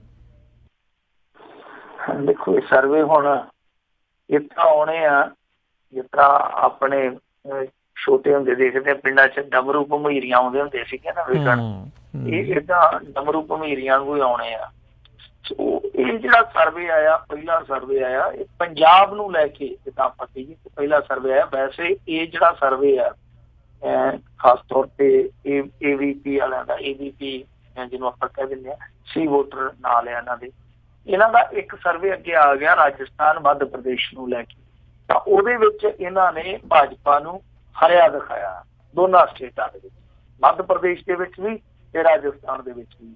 ਤਾਂ ਹੁਣ ਇਹਨਾਂ ਨੇ ਇੱਕ ਤੇ ਭਵਿੱਖਬਾਣੀ ਕੀਤੀ ਆ ਕੌਮੀ ਰਾਜਨੀਤੀ ਨੂੰ ਲੈ ਕੇ, ਕਹਿੰਦੇ ਆ ਕਿ ਨਰਿੰਦਰ ਮੋਦੀ ਦੀ ਸਰਕਾਰ ਬੇਸ਼ੱਕ ਬਹੁਮਤ ਤੇ ਹਾਸਲ ਨਹੀਂ ਕਰ ਪਾਊ, ਬਟ ਫਿਰ ਵੀ ਇਹ ਜੋੜ ਤੋੜ ਕਰਕੇ ਸਰਕਾਰ ਬਣਾਉਣ ਦੇ ਵਿੱਚ ਕਾਮਯਾਬ ਹੈ। ਮਤਲਬ ਕਿ ਇਹਨਾਂ ਨੇ ਸਾਫ਼ ਤੌਰ ਤੇ ਕਿਹਾ ਕਿ ਸਪਸ਼ਟ ਬਹੁਮਤ ਨਹੀਂ ਮਿਲੂਗਾ ਮੋਦੀ ਨੂੰ, ਪਰ ਬਾਵਜੂਦ ਇਸ ਦੇ ਕਿ ਇਹ ਅਲਾਇੰਸ ਦੇ ਵਿੱਚ ਜਾ ਕੇ ਸਰਕਾਰ ਬਣਾ ਲਓ। ਇਹ ਪਹਿਲਾ ਇਹਨਾਂ ਨੇ ਨੁਕਤਾ ਜਿਹੜਾ ਉਹ ਪੇਸ਼ ਕੀਤਾ ਵਾ। ਇਸ ਤੋਂ ਇਲਾਵਾ ਪੰਜਾਬ ਦੀ ਗੱਲ ਕਰਦੇ ਇਹਨਾਂ ਨੇ ਕਿਹਾ ਕਿ 13 ਸੀਟਾਂ ਚੋਂ ਬਹੁਤੀਆਂ ਸੀਟਾਂ ਜਿਹੜੀਆਂ ਉਹ ਕਾਂਗਰਸ ਲੈ ਜੂ। ਮਤਲਬ ਇਹ ਆ ਕਿ 13 ਚੋਂ 12 ਸੀਟਾਂ ਕਾਂਗਰਸ ਨੇ ਹੁੰਜ ਕੇ ਲੈ ਜਾਣੀਆਂ, ਇੱਕ ਜਿਹੜੀ ਰਹਿ ਗਈ ਉਹ ਅਕਾਲੀ ਭਾਜਪਾ ਦੇ ਗੱਠਜੋੜ ਨੂੰ ਜਾਊਗੀ। ਮਤਲਬ ਕਿ ਆਮ ਆਦਮੀ ਪਾਰਟੀ ਲਈ ਇੱਥੇ ਐਤਕੀ ਕੱਖ ਨਹੀਂ ਬਚਣਾ। ਤੇ ਇਹਨਾਂ ਦੇ ਸਰਵੇ ਦੀ ਜੇ ਮੰਨੀਏ, ਇਹ ਤਾਂ ਕਹਿੰਦੇ ਪਏ ਆ ਕਿ ਭਗਵੰਤ ਮਾਨ ਨੂੰ ਵੀ ਆਪਣੀ ਸੀਟ ਬਚਾਉਣੀ ਔਖੀ ਹੋ ਜਾਣੀ। ਹਾਲਾਂਕਿ ਸਰਵੇ ਜਿਹੜੇ ਉਹ ਹਮੇਸ਼ਾ ਸੱਚਾਈ ਪੱਖੋਂ ਕਈ ਵਾਰ ਖਰਵੇ ਸਾਬਤ ਹੁੰਦੇ ਆ, ਆਪਾਂ ਦੇਖਿਆ ਵੀ ਆ। ਪਰ ਇਸ ਤਰ੍ਹਾਂ ਸਰਵੇ ਕਈ ਵਾਰ ਥੋੜੇ ਜਿਹੇ ਨੇੜੇ ਚਲੇ ਜਾਂਦੇ ਆ। ਜਿੱਦਾਂ ਰਾਜਸਥਾਨ ਮੱਧ ਪ੍ਰਦੇਸ਼ ਦੀ ਆਪਾਂ ਗੱਲ ਕੀਤੀ ਆ, ਤਾਂ ਉੱਥੇ ਜੋ ਹਾਲਾਤ ਨੇ, ਜ਼ਮੀਨੀ ਪੱਧਰ ਦੇ ਹਾਲਾਤ ਨੇ, ਉਹ ਵੀ ਇਸ ਤਰ੍ਹਾਂ ਦੀ ਉਹ ਹੀ ਨਬਜ਼ ਰੱਖਦੇ ਆ ਜਿਸ ਤਰ੍ਹਾਂ ਦੀ ਇਹਨਾਂ ਨੇ ਟਟੋਲੀ ਆ। ਪਰ ਖੈਰ ਪੰਜਾਬ ਦੇ ਵਿੱਚ 13 ਲੋਕ ਸਭਾ ਸੀਟਾਂ ਚੋਂ 12 ਕਾਂਗਰਸ ਜਿੱਤ ਜਾਊਗੀ। ਇਹ ਵੀ ਆਪਣੇ ਆਪ ਦੇ ਵਿੱਚ ਇੱਕ ਬਹੁਤ ਦਿਲਚਸਪ ਤੱਥ ਆ ਕਿ ਆਮ ਆਦਮੀ ਪਾਰਟੀ ਲਈ ਤੇ ਜੋ ਕੁਛ ਇਹ ਦੱਸਦੇ ਪਏ ਆ ਉਹਦੇ ਬਾਬਤ ਤੇ ਇੱਥੇ ਲੋਕ ਕਹਿੰਦੇ ਆ। ਹੁਣ ਤੇ ਸ਼ਰੇਆਮ ਕਹਿੰਦੇ, ਅੱਗੇ ਤੇ ਇਹਨਾਂ ਦੇ ਸਮਰਥਕਾਂ ਤੋਂ ਕਈ ਵਾਰ ਡਰ ਕੇ ਥੋੜਾ ਜਿਹਾ ਝੇਪ ਵੀ ਖਾ ਜਾਂਦੇ ਸੀ, ਕਿਉਂਕਿ ਪੈਂਦੇ ਬੜਾ ਸੀਗੇ। ਹੁਣ ਤੇ ਸ਼ਰੇਆਮ ਕਹਿੰਦੇ ਆ ਕਿ ਜੇ ਇਹਨਾਂ ਹਾਲਾਤਾਂ ਚੋਂ ਇਹ ਅੱਗੇ ਨਾ ਵਧੇ ਤੇ ਇਹਨਾਂ ਦੇ ਨਤੀਜੇ ਜਿਹੜੇ ਉਹ ਲਗਭਗ ਵੈਸੇ ਹੀ ਆਉਣਗੇ। ਕਿਉਂਕਿ ਸੁਖਪਾਲ ਖਹਿਰਾ ਤੁਹਾਨੂੰ ਪਤਾ ਅੱਡ ਹੋ ਚੁੱਕਾ ਤਕਰੀਬਨ, ਵੈਸੇ ਨਾਂ ਨੂੰ ਹੀ ਆ ਨਾਲ, ਕਿਉਂਕਿ ਹੇਠਲੇ ਪੱਧਰ ਤੇ ਉਹ ਆਪਣੇ ਧੜੇ ਦੇ ਨਾਲ ਜਾ ਕੇ ਬੰਦੇ ਜੋੜਦਾ ਪਿਆ, ਉਹ ਤੇ ਸਰੋਪੇ ਪਾਉਣ ਡਿਆ ਜਾ ਕੇ ਪਿੰਡਾਂ 'ਚ। ਕਹਿਣ ਦਾ ਮਤਲਬ ਇਹ ਹੈ ਕਿ ਆਮ ਆਦਮੀ ਪਾਰਟੀ ਦੀ ਜਿਹੜੀ ਖੇਡ ਆ ਉਸ ਸਰਵੇ ਦੇ ਮੁਤਾਬਕ ਹੀ ਨਹੀਂ, ਸੱਚਾਈ ਦੇ ਮੁਤਾਬਕ ਵੀ ਇਹੋ ਜਿਹੇ ਮੋੜ ਤੇ ਆ ਕੇ ਖਲੋਤੀ ਆ ਕਿ ਜੇ ਤੇ ਉਹ ਮੋੜਾ ਪਾ ਲੈਣ ਤਾਂ ਫੇਰ ਤੇ ਉਹਨਾਂ ਦਾ ਭਵਿੱਖ ਬਚ ਜਾਊਗਾ। ਜੇ ਉਹ ਮੋੜਾ ਨਹੀਂ ਪਾ ਸਕਦੇ, ਜੋ ਕਲਾ ਕਲੇਸ਼ ਉਹਨਾਂ ਦੇ ਅੰਦਰ ਪਿਆ, ਤਾਂ ਫੇਰ ਮੇਰੇ ਖਿਆਲ ਦੇ ਨਾਲ ਜੋ ਇਹ ਸਰਵੇ ਦੱਸਦਾ, ਬਾਕੀ ਚੀਜ਼ਾਂ ਸਹੀ ਸਾਬਤ ਹੋਣ ਜਾਂ ਨਾ ਹੋਣ, ਆਮ ਆਦਮੀ ਪਾਰਟੀ ਲਈ ਨਤੀਜੇ ਵੈਸੇ ਹੀ ਹੋਣਗੇ ਜੈਸਾ ਦੱਸਿਆ ਜਾ ਰਿਹਾ। ਜੀ ਬਿਲਕੁਲ। ਤੇ ਇੱਦਾਂ ਲੱਗਦਾ ਵੀ ਹੌਲੀ ਹੌਲੀ ਉਹ ਫਿਰ ਅਲੋਪ ਹੋ ਜਾਣਗੇ ਪੰਜਾਬ ਦੀ ਸਿਆਸਤ ਦੇ ਵਿੱਚੋਂ। ਅਗਲੀ ਜਿਹੜੀ ਆਪਾਂ ਮਿੰਟੂ ਜੀ ਗੱਲ ਕਰਦੇ, ਕਹਿੰਦੇ ਅਧਿਆਪਕਾਂ ਨੇ ਮੁੱਖ ਮੰਤਰੀ ਨੂੰ ਭੇਜੀਆਂ ਖੂਨ ਦੀਆਂ ਬੋਤਲਾਂ। ਦੇਖੋ, ਮੁੱਖ ਮੰਤਰੀ ਨੂੰ ਜਿਹੜੀਆਂ ਖੂਨ ਦੀਆਂ ਬੋਤਲਾਂ ਭੇਜੀਆਂ ਜਾ ਰਹੀਆਂ ਨੇ ਉਹ ਇਸੇ ਚੱਕਰ 'ਚ ਹੀ ਆ, ਕਿਉਂਕਿ ਤੁਹਾਨੂੰ ਪਤਾ ਹੀ ਹੋਣਾ ਕਿ ਇਹਨਾਂ ਨੇ ਇੱਕ ਫੈਸਲਾ ਲਿਆਂਦਾ। ਜਿੱਦਾਂ ਕਈ ਅਧਿਆਪਕ ਹੁਣ ਇਸ ਸਮੇਂ ਮੇਰੇ ਖਿਆਲ ਦੇ ਨਾਲ 40,800 ਰੁਪਇਆ ਤਨਖਾਹ ਲੈਂਦੇ ਆ, ਤਾਂ ਇਹਨਾਂ ਨੇ ਕੀ ਆਖਿਆ, ਇਹ ਕਹਿੰਦੇ ਆ ਕਿ ਤੁਸੀਂ ਰੈਗੂਲਰ ਹੋ ਜਾਓ ਤੇ ਤੁਹਾਨੂੰ ਅਸੀਂ ਪ੍ਰੋਬੇਸ਼ਨ ਪੀਰੀਅਡ ਤੇ ਰੱਖਾਂਗੇ, ਯਾਨੀ 3 ਸਾਲ ਜਿਹੜੇ ਕੱਚੇ ਕਾਮਿਆਂ ਨੂੰ ਜਿੱਦਾਂ ਰੱਖਦੇ ਆ, ਤਾਂ ਇਸ ਪ੍ਰੋਬੇਸ਼ਨ ਪੀਰੀਅਡ ਦੇ ਵਿੱਚ ਤੁਹਾਨੂੰ ਸਜ਼ਾ ਜਿਹੜੀ ਮਿਲੂਗੀ ਤਨਖਾਹ, ਅभी मैं सजा कह रहा ऐसी सजा ही है ਇਹਨਾਂ ਅਧਿਆਪਕਾਂ ਨੇ। ਕਹਿੰਦੇ ਜੀ 15,000 ਰੁਪਇਆ, ਯਾਨੀ ਜਿਹੜੇ ਅਧਿਆਪਕ 10 ਸਾਲਾਂ ਤੋਂ 41,000 42,000 45,000 ਰੁਪਇਆ ਲੈਂਦੇ ਪਏ ਆ, ਉਹਨਾਂ ਨੂੰ ਇਹਨਾਂ ਨੇ ਇਹ ਹੁਕਮ ਦੇ ਦਿੱਤਾ ਜਾਂ ਇਹ ਇਹਨਾਂ ਨੇ ਸ਼ਰਤ ਰੱਖ ਦਿੱਤੀ ਆ ਕਿ ਭਾਈ ਜੇ ਤੁਸੀਂ ਰੈਗੂਲਰ ਹੋਣਾ ਤਾਂ ਫਿਰ ਤੁਹਾਨੂੰ ਦੁਬਾਰਾ ਪ੍ਰੋਬੇਸ਼ਨ ਪੀਰੀਅਡ ਹੈ ਜਿਹੜਾ 3 ਸਾਲ ਦਾ ਉਹ ਕੱਟਣਾ ਪਊਗਾ, ਤਾਂ ਬੇਸਿਕ ਪੇ ਹੈ ਜਿਹੜੀ ਉਹ ਤੁਹਾਨੂੰ ਮਿਲੇਗੀ। ਹੁਣ ਇਹ ਬੜੀ ਆਪਣੇ ਆਪ ਦੇ ਵਿੱਚ ਅਜੀਬੋ ਗਰੀਬ ਦੀ ਗੱਲ ਆ ਕਿ ਜਿਹੜੇ ਬੰਦੇ 10 ਸਾਲ ਤੁਹਾਡੀ ਸੇਵਾ ਕਰ ਚੁੱਕੇ ਆ, ਜਿਨ੍ਹਾਂ ਦੀ ਤਨਖਾਹ ਜਾਂ ਭੱਤੇ ਹੁਣ ਤੱਕ 40,000 45,000 ਤੱਕ ਪਹੁੰਚ ਚੁੱਕੇ, ਉਹਨਾਂ ਨੂੰ ਤੁਸੀਂ 60-65% ਦੀ ਕਟੌਤੀ ਕਰਕੇ ਕਿੱਥੇ ਲਿਆ ਰਹੇ ਹੋ? ਇਹ ਵੇਖਣ ਵਾਲੀ ਗੱਲ ਆ। ਕਿਹੜੀ ਨੀਤੀ ਆ, ਕਿਹੜਾ ਵਿਧੀ ਵਿਧਾਨ ਆ, ਇਹ ਆਪਣੇ ਆਪ ਦੇ ਵਿੱਚ ਇੱਕ ਬਹੁਤ ਲੰਮੀ ਚੌੜੀ ਬਹਿਸ ਦਾ ਵਿਸ਼ਾ ਕਿ ਕੀ ਇਹ ਸ਼ੋਸ਼ਣ ਨਹੀਂ ਹੈ, ਕੀ ਇਹ ਬਲੈਕਮੇਲਿੰਗ ਨਹੀਂ ਹੈ, ਕੀ ਇਹ ਸੰਵਿਧਾਨ ਦੇ ਸਿਧਾਂਤ ਤੋਂ ਪਾਸੇ ਜਾ ਕੇ ਜੋ ਸਾਨੂੰ ਬਰੋਬਰਤਾ ਦਾ ਹੱਕ ਦਿੰਦਾ ਹੈ। ਕਿਉਂਕਿ ਇੱਕ ਉਸੇ ਸੇਮ ਯੋਗਤਾ ਵਾਲਾ ਬੰਦਾ 70,000 ਲੈਂਦਾ ਹੋਵੇ, ਇੱਕ ਸੇਮ ਯੋਗਤਾ ਵਾਲਾ ਬੰਦਾ ਜਿਹੜਾ ਉਹ ਇਸ ਤਰ੍ਹਾਂ ਦੀ ਬਲੈਕਮੇਲਿੰਗ ਦੇ ਵਿੱਚ ਆ ਕੇ 7,000 ਚ ਉਹਨਾਂ ਕੰਮ ਕਰਦਾ ਹੋਵੇ, ਤਾਂ ਮੇਰੇ ਖਿਆਲ ਦੇ ਨਾਲ ਜਿਹੜੀ ਇਕੁਅਲਿਟੀ ਆਪਾਂ ਕਹਿੰਦੇ ਆ, ਫਿਰ ਉਹਦਾ ਜਿਹੜਾ ਤਵਾਜ਼ਨ ਹੈ ਉਹ ਕਿਤੇ ਨਾ ਕਿਤੇ ਡਗਮਗਾ ਜਾਊਗਾ। ਖੈਰ, ਇਹਨਾਂ ਨੇ ਅੱਜ ਕੁਛ ਕੱਢ ਕੇ ਆਪਣੇ ਬਲੱਡ ਦੀਆਂ ਬੋਤਲਾਂ ਇਹਨਾਂ ਨੇ ਭੇਜੀਆਂ ਨੇ, ਡਿਪਟੀ ਕਮਿਸ਼ਨਰ ਹੈ ਜਿਹੜਾ ਮਾਨਸੇ ਦਾ, ਉਹਨੂੰ। ਇਸ ਤੋਂ ਇਲਾਵਾ ਕੁਛ ਇਹਨਾਂ ਦੇ ਅਧਿਆਪਕ ਹੈ ਜਿਹੜੇ ਤਿਆਰੀ ਕਰਦੇ ਪਏ ਆ ਕਿ ਅਸੀਂ ਭੁੱਖ ਹੜਤਾਲ ਤੇ ਬੈਠਾਂਗੇ, ਕੁਛ ਮਰਨ ਵਰਤ ਤੇ ਬੈਠਣ ਦੀਆਂ ਵੀ ਖਬਰਾਂ ਆ ਰਹੀਆਂ, ਯਾਨੀ ਚੁਫੇਰੋ ਵਿਰੋਧ ਹੋਣ ਡਿਆ। 8,000 ਦੇ ਕਰੀਬ ਅਧਿਆਪਕ ਆ, ਛੋਟੇ ਛੋਟੇ ਬੱਚਿਆਂ ਨੂੰ ਲੈ ਕੇ ਵੀ ਉਹ ਸੜਕਾਂ ਤੇ ਉਤਰੇ ਪਏ ਆ। ਇਹ ਦੇਖੋ ਆ ਬੱਚਿਆਂ ਦਾ ਕੀ ਬਣੂਗਾ। ਪਰ ਇਹਦੇ ਵਿੱਚ ਇੱਕ ਚੀਜ਼ ਵੇਖਣ ਵਾਲੀ ਹੈ ਨਾ ਰਾਜ ਕਰਨਵੀਰ ਸਿੰਘ ਜੀ, ਜੇ ਤੁਹਾਡੀ ਇਨਕਮ ਘੱਟ ਜਾਂਦੀ ਹੈ, ਕਿਉਂਕਿ ਆਰਥਿਕਤਾ ਦਾ ਇਹ ਸਿਧਾਂਤ ਆ, ਜੇ ਤੁਹਾਡੀ ਇਨਕਮ ਘੱਟ ਜਾਂਦੀ ਆ ਤਾਂ ਤੁਹਾਡੀ ਜਿਹੜੀ ਖਪਤ ਹੈ ਉਹ ਛੇਤੀ ਘੱਟਦੀ ਨਹੀਂ। ਉਦਾਹਰਨ ਦੇ ਤੌਰ ਤੇ ਕਿਸੇ ਦੀਆਂ ਜ਼ਰੂਰਤਾਂ 'ਚ 45,000 'ਚ ਪੂਰੀਆਂ ਹੁੰਦੀਆਂ, ਤੇ ਜੇ ਉਹਦੀ ਇਨਕਮ 15,000 ਰਹਿ ਗਈ, ਯਕਦਮ ਉਹ ਜ਼ਰੂਰਤਾਂ ਜਿਹੜੀਆਂ ਉਹ ਉਸ ਬਰੋਬਰਤਾ ਤੇ ਨਹੀਂ ਆਉਂਦੀਆਂ। ਤਾਂ ਜਿਨ੍ਹਾਂ ਲੋਕਾਂ ਨੇ ਆਪਣੀ ਸੈਲਰੀ ਦੇ ਹਿਸਾਬ ਨਾਲ ਮਕਾਨ ਲਏ ਆ ਜਾਂ ਜਿਹੜੇ ਕਿਸ਼ਤਾਂ ਦਿੰਦੇ ਆ ਹੋਰ ਕਿਸੇ ਵੀ ਮਾਮਲੇ ਦੇ ਵਿੱਚ, ਤਾਂ ਉਹਨਾਂ ਲਈ ਇਹ ਫੈਸਲਾ ਜਿਹੜਾ ਉਹ ਮਾਰੂ ਸਾਬਤ ਹੋਊਗਾ। ਔਰ ਕੱਲ ਇੱਥੇ ਸਾਡੇ ਮਲੋੜ ਦੇ ਲਾਗੇ ਇੱਕ ਅਧਿਆਪਕ ਸਰਵਿਸ ਕਰਦਾ ਸੀਗਾ, ਮੁੰਡਾ ਹੀ ਸੀਗਾ, ਉਹ ਸਟ੍ਰੈਸ ਦੇ ਵਿੱਚ ਮਰ ਗਿਆ ਟੈਕਸ ਦੇ ਨਾਲ। ਤੇ ਦੱਸਦੇ ਆ ਕਿ ਬੜਾ ਜ਼ਹਿਨੀ ਪਰੇਸ਼ਾਨ ਸੀ, ਕਿਉਂਕਿ 7-8,000 ਰੁਪਏ ਤੇ ਕੰਮ ਕਰਦਾ ਸੀਗਾ। ਤੁਸੀਂ ਆਪ ਅੰਦਾਜ਼ਾ ਲਾ ਲਓ ਕਿ ਜਿਹਨਾਂ ਸਾਰੀ ਜ਼ਿੰਦਗੀ ਕਿਤਾਬਾਂ ਪੜ੍ਹ ਕੇ ਦਿਮਾਗ ਦਾ ਕਚੂਮਰ ਕੱਢ ਦਿੱਤਾ, ਉਹ 7,000-8,000 ਤੇ ਜੋਬ ਕਰ, ਕਿੱਡੀ ਨਾ ਇਨਸਾਫੀ ਆ। ਜੀ ਜੀ ਜੀ ਜਿਹੜੀ ਅਗਲੀ ਆਪਾਂ ਮਿੰਟੂ ਜੀ ਗੱਲ ਕਰਦੇ ਬ੍ਰੇਕ ਤੋਂ ਪਹਿਲਾਂ ਜਾਣ ਤੋਂ, ਵੀ ਬਲਾਤਕਾਰ ਕੇਸ ਦੇ ਵਿੱਚ ਘਰੇ AIG ਨੂੰ ਇੱਕ ਹੋਰ ਝਟਕਾ। ਦੇਖੋ, ਇਹਦੀ ਜ਼ਮਾਨਤ ਦੀ ਅਰਜ਼ੀ ਆ ਜਿਹੜੀ ਉਹ ਖਾਰਜ ਕਰ ਦਿੱਤੀ ਗਈ ਆ, ਪਰ ਕਮਾਲ ਦੀ ਗੱਲ ਇਹ ਆ ਕਿ ਹੁਣ ਤੱਕ ਇਹ ਵੀ ਪਤਾ ਲੱਗ ਸਕਿਆ ਕਿ ਇਹ ਜਿਹੜਾ AIG ਆ ਉਹ ਹੈ ਕਿੱਥੇ ਆ। ਸੈਸ਼ਨ ਜੱਜ ਨੇ ਇਹਦੀ ਬੇਲ ਐਪਲੀਕੇਸ਼ਨ ਖਾਰਜ ਕਰ ਦਿੱਤੀ। ਇਹਦਾ ਮਤਲਬ ਇਹ ਹੈ ਕਿ ਹੈ ਤੇ ਇੱਥੇ ਆ, ਜੋ ਬੇਲ ਲਾ ਰਿਹਾ ਹੁਣ ਹਾਈ ਕੋਰਟ 'ਚ ਜਾਊਗਾ ਜਾਂ ਹਾਈ ਕੋਰਟ ਦੇ ਵਿੱਚ ਜਾਊਗਾ, ਵਕਾਲਤਨਾਮਾ ਸਾਈਨ ਕਰਕੇ ਭੇਜੂਗਾ। ਇਹਦਾ ਮਤਲਬ ਹੈ ਇੱਥੇ ਇੰਡੀਆ ਦੇ ਵਿੱਚ, ਪਰ ਪੁਲਿਸ ਜਿਹੜੀ ਆ ਪਤਾ ਨਹੀਂ ਉਹਨੂੰ ਫੜਨ ਦੇ ਵਿੱਚ ਨਾਕਾਮ ਸਾਬਤ ਹੋ ਰਹੀ ਆ ਜਾਂ ਪੁਲਿਸ ਨੂੰ ਫੜਨਾ ਹੀ ਨਹੀਂ ਚਾਹੁੰਦੀ। ਸੋ ਇਹ ਪੁਲਿਸ ਅਫਸਰ ਤੁਹਾਨੂੰ ਪਤਾ ਹੀ ਆ ਕਿ ਰੇਪ ਦੇ ਦੋਸ਼ਾਂ ਦਾ ਸਾਹਮਣਾ ਕਰਦਾ ਪਿਆ। ਪਰ ਕਮਾਲ ਦੀ ਗੱਲ ਆ ਕਿ ਕਈ ਬੰਦਿਆਂ ਨੂੰ ਤੇ ਇਹ ਪਤਾਲ ਚੋਂ ਵੀ ਕੱਢ ਲਿਆਉਂਦੇ ਆ। ਕੁਝ ਬੰਦੇ ਜਿਹੜੇ ਇਹਨਾਂ ਦੇ ਮਹਿਕਮੇ ਦੇ ਆ ਤੇ ਜਿਨ੍ਹਾਂ ਦੇ ਨਾਲ ਇਹਨਾਂ ਦੇ ਮਹਿਕਮੇ ਦੇ ਸ਼ਾਇਦ ਗਨਮੈਨ ਵੀ ਹੋਣਗੇ, ਉਹਨਾਂ ਨੂੰ ਲੱਭਣ 'ਚ ਇਹ ਬਹੁਤ ਦੇਰ ਦੇਰ ਹੋ ਜਾਂਦੀ ਆ ਜਾਂ ਦੇਰ ਆਪਣੇ ਆਪ ਕੀਤੀ ਜਾਂਦੀ ਆ। ਇਹ ਬਹੁਤ ਵੱਡੇ ਸਵਾਲ ਆ। ਪਰ ਮੇਰੇ ਖਿਆਲ ਦੇ ਨਾਲ ਜੇ ਕੋਈ ਹੋਰ ਹੁੰਦਾ ਤੇ ਹੁਣ ਤੱਕ ਇਹਨਾਂ ਨੇ ਦਰਦ ਦੇਣਾ ਸੀ ਰੇਪ ਕੇਸ ਦੇ ਵਿੱਚ। ਪਹਿਲਾਂ ਮੌਕਾ ਦਿੱਤਾ ਗਿਆ ਔਰ ਇਹ ਅਫਸਰ ਹੈ ਜਿਹੜਾ ਬਕਾਇਦਾ ਉਸ ਪੀੜਤਾ ਨੂੰ ਧਮਕੀਆਂ ਦਿੰਦਾ ਰਿਹਾ ਬਾਅਦ ਦੇ ਵਿੱਚ ਵੀ, ਤੂੰ ਕੇਸ ਵਾਪਸ ਲੈ ਲਾ, ਨਹੀਂ ਤਾਂ ਤੇਰੇ ਮੁੰਡੇ ਦਾ ਨੁਕਸਾਨ ਕਰ ਦੂੰਗਾ, ਤੇਰਾ ਨੁਕਸਾਨ ਕਰ ਦੂੰਗਾ। ਔਰ ਬਕਾਇਦਾ ਉਹਨੇ ਪ੍ਰੈਸ ਕਾਨਫਰੰਸ ਦੇ ਵਿੱਚ ਉਹ ਕਾਲਾਂ ਕੱਢ ਕੇ ਦਿਖਾਈ। ਤਾਂ ਯਾਨੀ ਇੱਕ ਪਾਸੇ ਪੂਰਾ ਟਾਈਮ ਦਿੱਤਾ ਜਾ ਰਿਹਾ ਮੁਲਜ਼ਮ ਨੂੰ ਕਿ ਤੂੰ ਆਪਣੀ ਖੇਡ ਲਾ, ਜੇ ਡਰਾ ਸਕਦਾ ਡਰਾ ਲਾ, ਧਮਕਾ ਸਕਦਾ ਧਮਕਾ ਲਾ। ਉਹ ਕੁੜੀ ਕਹਿੰਦੀ ਆ ਕਿ 1 ਕਰੋੜ ਰੁਪਇਆ ਮੇਰੇ ਘਰ ਵੀ ਘੱਲਿਆ ਤੇ ਮੈਂ ਵਿਕੀ ਨਹੀਂ, ਮੈਂ ਵਿਕਣਾ ਨਹੀਂ। ਤਾਂ ਯਾਨੀ ਖਰੀਦੋ ਫਰੋਖਤ ਦਾ ਵੀ ਪੂਰਾ ਸਮਾਂ ਦਿੱਤਾ ਗਿਆ, ਜ਼ਮਾਨਤ ਲਈ ਵੀ ਪੂਰਾ ਸਮਾਂ ਦਿੱਤਾ ਗਿਆ। ਤੇ ਜੇ ਇਹੀ ਕੰਮ ਚੱਲਦਾ ਰਿਹਾ ਮੇਰੇ ਖਿਆਲ ਦੇ ਨਾਲ ਇੰਡੀਆ 'ਚ ਭੱਜਣ ਲਈ ਵੀ ਪੂਰਾ ਸਮਾਂ ਦਿੱਤਾ ਜਾਊਗਾ ਨੀਰਵ ਮੋਦੀ ਹੋਰਾਂ ਦੀ ਤਰ੍ਹਾਂ। ਜੀ ਜੀ। ਤੇ ਮਿੰਟੂ ਜੀ, ਬ੍ਰੇਕ ਦਾ ਵੇਲਾ ਹੋ ਚੁੱਕਾ, ਬ੍ਰੇਕ ਲਵਾਂਗੇ। ਬ੍ਰੇਕ ਤੋਂ ਬਾਅਦ ਮੁੜ ਕੇ ਫਿਰ ਵਾਪਸ ਆਉਂਦੇ ਹਾਂ। ਸਰੋਤਿਆਂ ਦੇ ਜਿਹੜੇ ਸਵਾਲ ਆ ਉਹ ਆਪਾਂ ਲਵਾਂਗੇ। ਸਰੋਤਿਓ, ਤੁਸੀਂ ਮਿੰਟੂ ਜੀ ਨੂੰ ਸਵਾਲ ਪੁੱਛਣਾ ਚਾਹੁੰਦੇ ਹੋ ਤਾਂ ਹੁਣ ਕਾਲ ਕਰੋ ਨੰਬਰ 408 272 5200 4082725200 ਦੇ ਉੱਤੇ। ਤੇ ਮਿਲਦੇ ਹਾਂ ਸਰੋਤਿਆਂ ਨੂੰ ਇੱਕ ਬ੍ਰੇਕ ਤੋਂ ਬਾਅਦ 'ਚ।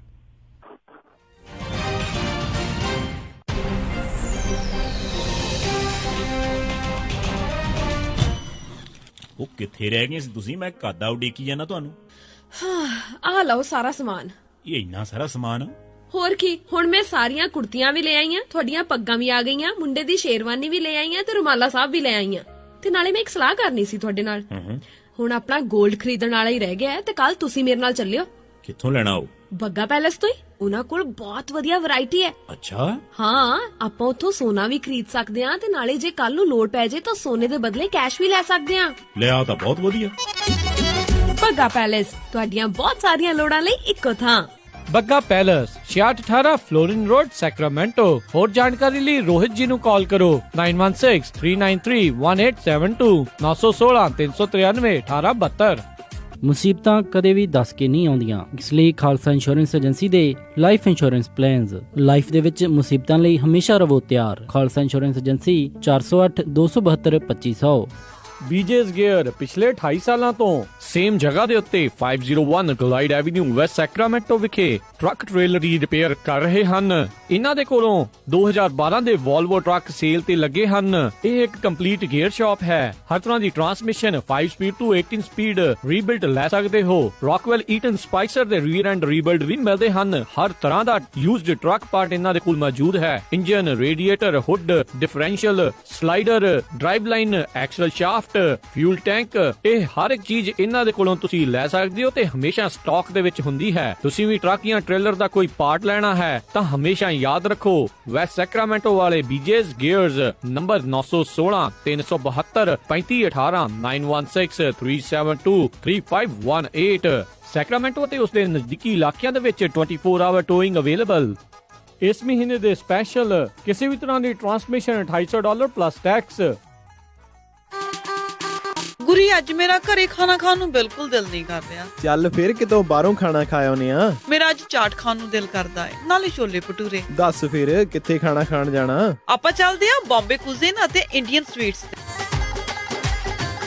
ਬੰਬੇ ਕੁਜ਼ੀਨ ਅਤੇ ਇੰਡੀਅਨ ਸਵੀਟਸ, ਜਿੱਥੇ ਕਿ ਤੁਸੀਂ ਵੈਜ, ਨਾਨ ਵੈਜ ਖਾਣਾ ਵੀ ਖਾ ਸਕਦੇ ਹੋ, ਛੋਲੇ ਭਟੂਰੇ ਵੀ ਖਾ ਸਕਦੇ ਹੋ ਤੇ ਖਾ ਸਕਦੇ ਹੋ ਹਰ ਇੱਕ ਤਰ੍ਹਾਂ ਦੀ ਚਾਟ। ਅਤੇ ਵਿਆਹ ਸ਼ਾਦੀ ਵਾਸਤੇ ਭਾਜੀ ਵੀ ਬਣਾਉਂਦੇ ਹਨ। 50 ਬੰਦਿਆਂ ਦੇ ਬੈਠ ਕੇ ਖਾਣ ਦੀ ਜਗ੍ਹਾ ਵੀ ਹੈ ਅਤੇ ਫੂਡ ਨੂੰ ਟੂ ਗੋ ਵੀ ਕਰ ਸਕਦੇ ਹੋ। ਤੇ ਆਉਂਦੇ ਆਉਂਦੇ ਆਪਾਂ ਮੰਮੀ ਹੁਣਾਂ ਵਾਸਤੇ ਮਠਿਆਈਆਂ ਵੀ ਲੈ ਆਵਾਂਗੇ। ਬੰਬੇ ਕੁਜ਼ੀਨ ਅਤੇ ਇੰਡੀਅਨ ਸਵੀਟਸ, 7452 ਫੁੱਟਹਿਲ ਬੁਲੇਵਾਰਡ, ਰੋਜ਼ਵਿਲ। ਅਤੇ ਇਹਨਾਂ ਦੀ ਨਵੀਂ ਬ੍ਰਾਂਚ 1013 ਰੈਲੀਸ ਸਟਰੀਟ, ਫੋਲਸਮ ਦੀ ਗ੍ਰੈਂਡ ਓਪਨਿੰਗ ਵੀ ਹੋ ਚੁੱਕੀ ਹੈ। ਵਧੇਰੇ ਜਾਣਕਾਰੀ ਲਈ ਗੱਲ ਕਰ ਸਕਦੇ ਹੋ 2482284580 248 228 4580। ਅਤੇ ਇਹਨਾਂ ਨੂੰ ਕਿਚਨ ਵਿੱਚ ਹੈਲਪਰ ਦੀ ਵੀ ਜ਼ਰੂਰਤ ਹੈ। ਚੱਲ ਫਿਰ ਚੱਲੀਏ Bombay cuisine and Indian sweets ਤੇ।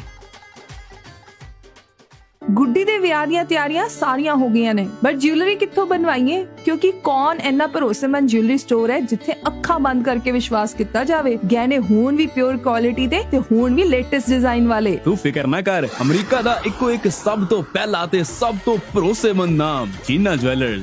ਜੀਨਾ ਦਾ ਸ਼ੋਰੂਮ ਸੋਨੇ, ਚਾਂਦੀ ਤੇ ਡਾਇਮੰਡ ਜਵੈਲਰੀ ਨਾਲ ਭਰਿਆ ਪਿਆ ਹੈ। 22 ਕੈਰਟ ਦੇ ਔਰਤਾਂ, ਮਰਦਾਂ ਤੇ ਬੱਚਿਆਂ ਦੇ ਗਹਿਣਿਆਂ ਦੀ ਲੇਟੈਸਟ ਵੈਰਾਈਟੀ ਹੈ ਉਹਨਾਂ ਕੋਲ। ਕੁੰਦਨ, ਡਾਇਮੰਡ ਤੇ ਪੋਲਕੀ ਸੈਟਸ ਵੀ ਅਵੇਲੇਬਲ ਨੇ। ਤੂੰ ਦੇਖੀ, ਸਾਡੀ ਗੁੱਡੀ ਦੇ ਗਹਿਣੇ ਵੇਖ ਕੇ ਲੋਕ ਵੇਖਦੇ ਰਹਿ ਜਾਣਗੇ। ਨਾਲੇ ਉਹ ਕੰਪਿਊਟਰਾਈਜ਼ਡ ਮਸ਼ੀਨ ਨਾਲ ਚੈੱਕ ਕਰਕੇ ਬਿਲਕੁਲ ਪਿਓਰ ਸੋਨਾ ਦਿੰਦੇ ਨੇ। ਜੀਨਾ ਜਵੈਲਰਸ, ਜਿੱਥੋਂ ਤੁਸੀਂ ਹੋਲਸੇਲ ਪ੍ਰਾਈਸ ਤੇ ਸੋਨੇ ਦੇ ਬਿਸਕਿਟ ਵੇਚ ਜਾਂ ਖਰੀਦ ਵੀ ਸਕਦੇ ਹੋ। ਨਾਲੇ ਪੁਰਾਣਾ ਸੋਨਾ ਗਹਿਣੇ ਰੱਖ ਕੇ ਲੋਨ ਵੀ ਲੈ ਸਕਦੇ ਹੋ। ਤਾਂ ਫਿਰ ਗਹਿਣੇ ਤਾਂ ਅਸੀਂ ਉੱਥੋਂ ਹੀ ਬਣਵਾਵਾਂਗੇ, ਜੀਨਾ ਜਵੈਲਰਸ ਤੋਂ। ਤੁਸੀਂ ਵੀ ਅੱਜ ਹੀ ਆਓ। Gina jewellers, 7454 Stockton boulevard, Sacramento. Phone number 916 956 3094 916 956 3094।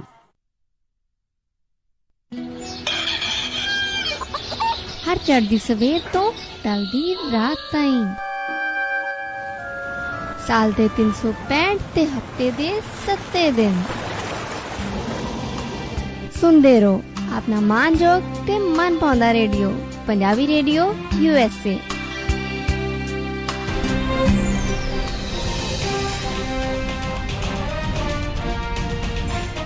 Punjabi radio USA ਸੁਣ ਰਹੇ ਸਾਰੇ ਸਰੋਤਿਆਂ ਨੂੰ ਇੱਕ ਵਾਰੀ ਫਿਰ ਨਿੱਘੀ ਜੀ ਆਇਆਂ ਨੂੰ। ਸਭ ਦਾ ਸਵਾਗਤ ਹੈ। ਸਰੋਤਿਓ ਪ੍ਰੋਗਰਾਮ ਚੱਲ ਰਿਹਾ ਜੀ ਖਬਰ ਤੇ ਨਜ਼ਰ। ਤੇ ਸਰੋਤਿਓ ਜੇ ਤੁਸੀਂ ਵੀ ਸਵਾਲ ਪੁੱਛਣਾ ਚਾਹੁੰਦੇ ਹੋ, ਮਿੰਟੂ ਜੀ ਆਪਣੇ ਨਾਲ ਜੁੜੇ ਹੋਏ ਨੇ ਤੇ ਮਿੰਟੂ ਜੀ ਨੂੰ ਸਵਾਲ ਪੁੱਛਣ ਦੇ ਲਈ ਕਾਲ ਕਰ ਸਕਦੇ ਹੋ 408 272 5200 ਦੇ ਉੱਤੇ। ਮਿੰਟੂ ਜੀ ਇੱਕ ਵਾਰੀ ਫਿਰ ਜੀ ਆਇਆਂ ਨੂੰ ਸਵਾਗਤ ਹੈ ਜੀ। ਸਤਿ ਸ਼੍ਰੀ ਅਕਾਲ ਜੀ। ਸ਼ੁਕਰੀਆ ਜੀ।